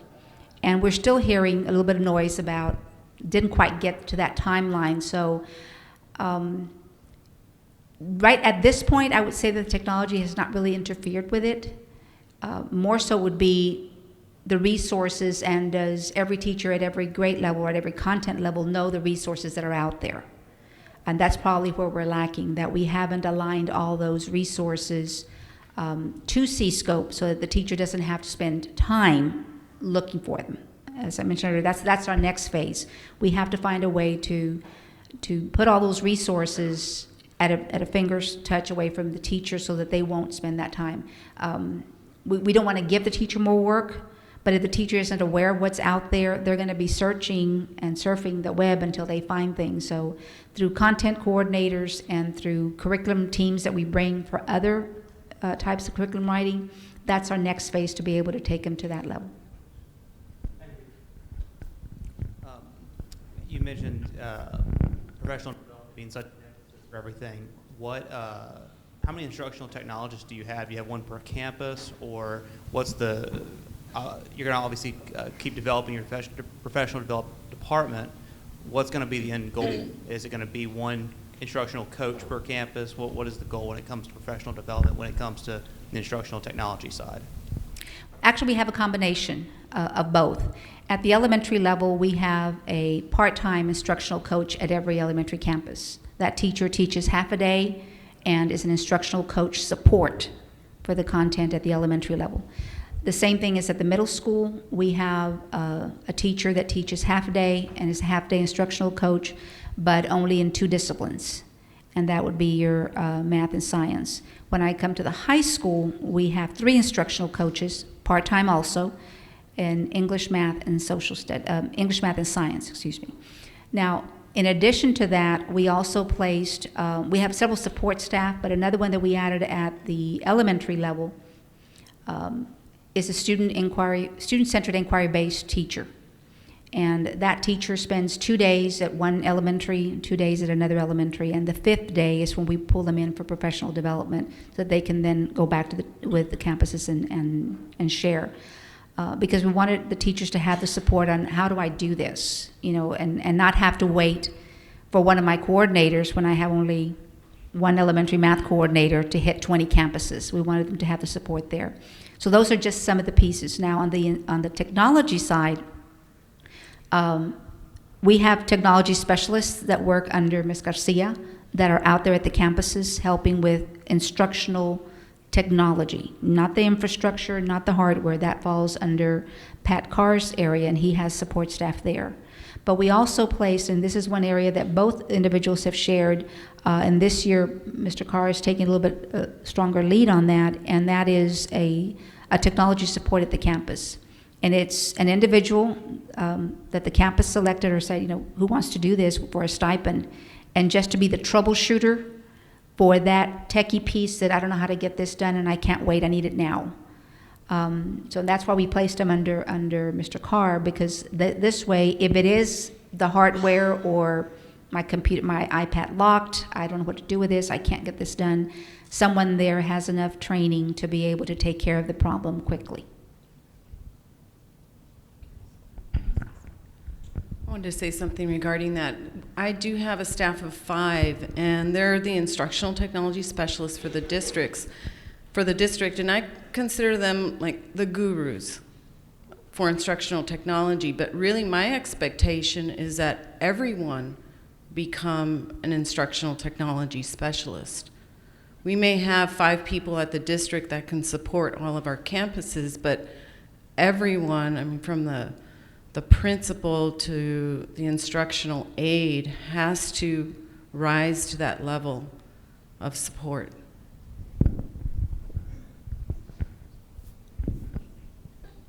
What efforts are being used for those parents who will not accept their child to utilize an iPad? Well, the different campuses have addressed it differently. One of the things that we were very concerned about when we were, especially in these last couple of weeks as we were deploying the devices, are we sure that every parent understands the opportunity for their child? And if parents had not come forth to register or to go through the online sessions or even the parent orientations, the campuses then, through their parental involvement specialist or through their staff, made the one-to-one phone call or visit to the home to say, we haven't heard from you on wanting to use the device. Is there something else that we can help you with that you don't understand? And very often we found it was the fear, because they didn't know enough about technology, didn't know enough about what does this mean, how much do I have to pay, and what happens, part of what we had with the frequently asked questions. And this were parents who maybe never attended one of those sessions and didn't know enough. So the outreach went out. Either, we tried the email. We have several ways that we communicate with parents. We have Twitter, we have Facebook, we have School Messenger. But if none of those electronic ways were working, then the staff picked up the phone and made the phone call or made the home visit. We're not quite there yet. We still have a few parents that we haven't been able to reach, but that's the goal, is make sure that the parent knows what their options are and what's available for them. And if their decision is, I still don't want to participate, that's fine. But we didn't want a child to go without, and definitely not leaving it on the side of, well, the parent didn't respond. No, it's still our job to make sure that it could be as simple as the parent never got the message, or the parent just has the fear of one thing or the other. We wanted to make sure that they understood the options they had, and ultimately it was still their decision.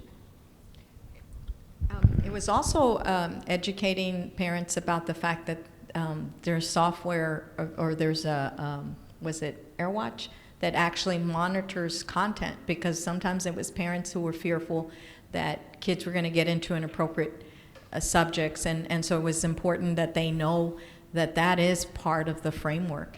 Also, for the business community, for the general community, that was important. It was also important to tell them that there was software that was monitoring the devices themselves, like for theft or for whatever.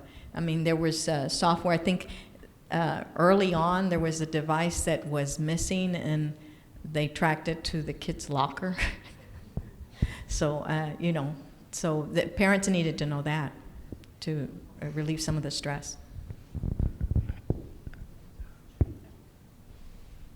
I just wanted to mention there is a very small percentage that will likely not utilize a device. We do have plenty of instructional technology in the classroom. All of our teachers have at least one computer, and they all have an iPad, and we have plenty of printed material as well. So just like in the past, our teachers know how to accommodate for a child that doesn't have the technology. And we don't teach the technology, we're teaching the concepts. So even if, for that day the internet goes down, I pray that it doesn't, but we can still utilize our instructional materials and resources that we have available. And it's so strange because last year I think that the email system went down and people were frantic. They didn't know what to do. They didn't know they could walk across and ask somebody a question or pick up the phone and talk to somebody. So it's going to be interesting to see teachers, but we're used to that as educators. We're used to accommodating for students, accommodating instruction or providing resources for students that don't have the necessary tools. Just to add to Carmen's point, since the device is going off-site, the digital borders are opened up, the brick and mortar restriction is removed, it's imperative that now our districts are running 24/7. Because it used to be where you could shut off at a certain time, do some maintenance, and yeah, everybody would say, okay, that's normal. But no longer can we do that. Our students are requesting and requiring us to be up 24/7. So when we look at those bandwidth charts and we see where the bandwidth goes down at 5 o'clock to 1/3 of your bandwidth, and then goes throughout the night all the way till 10 o'clock, 11, 12, 1 o'clock in the morning, dips down a little bit, then at 6 o'clock starts climbing, that just tells you how many kids are online or how many parents are doing it. It goes back to what we've been talking about on the parent side is the device isn't strictly just for the student, it extends to the parent as well.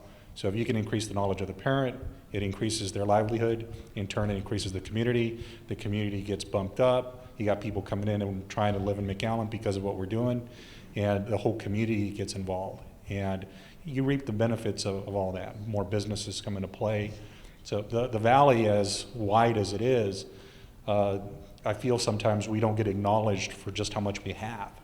We're as big as a Houston or a San Antonio, but we're just spread out. You can travel the entire valley in an hour where you can't get across Houston in an hour. So our kids, though, are doing that collaboration, but that collaboration also takes place now after hours. You're doing FaceTime, you're doing Skype, you're doing, Blackboard, you're doing all these different things. And as Carmen mentioned, I always say this because I'm a techie guy, you still have a dry erase marker that you can use on the board. We tend to forget that. My kids will answer a text, but they don't answer me when I yell down the hall. So it's what our kids are doing and what they're expecting. And my opinion is that as teachers are coming out of college today, their expectations are as much as the student expectation and the expectation of individuals that have been in our field for a while. They're asking for all of the higher end resources. I made a comment at a briefing we had, Rachel and I went to Miami on, and the goals that I have are very simple. I want to blur the line between K-12 and higher ed. I want our students to go to higher ed and say, hey, why can't I do that here? I was able to do it in K-12. Why can't I do it here? I expect it. I demand it. So that's my vision of where I want our kids to be. But the expectation of 24/7 learning is definitely here. And you can't do what you used to do before. So take note of that if you're a system admin. I think the time is drawn.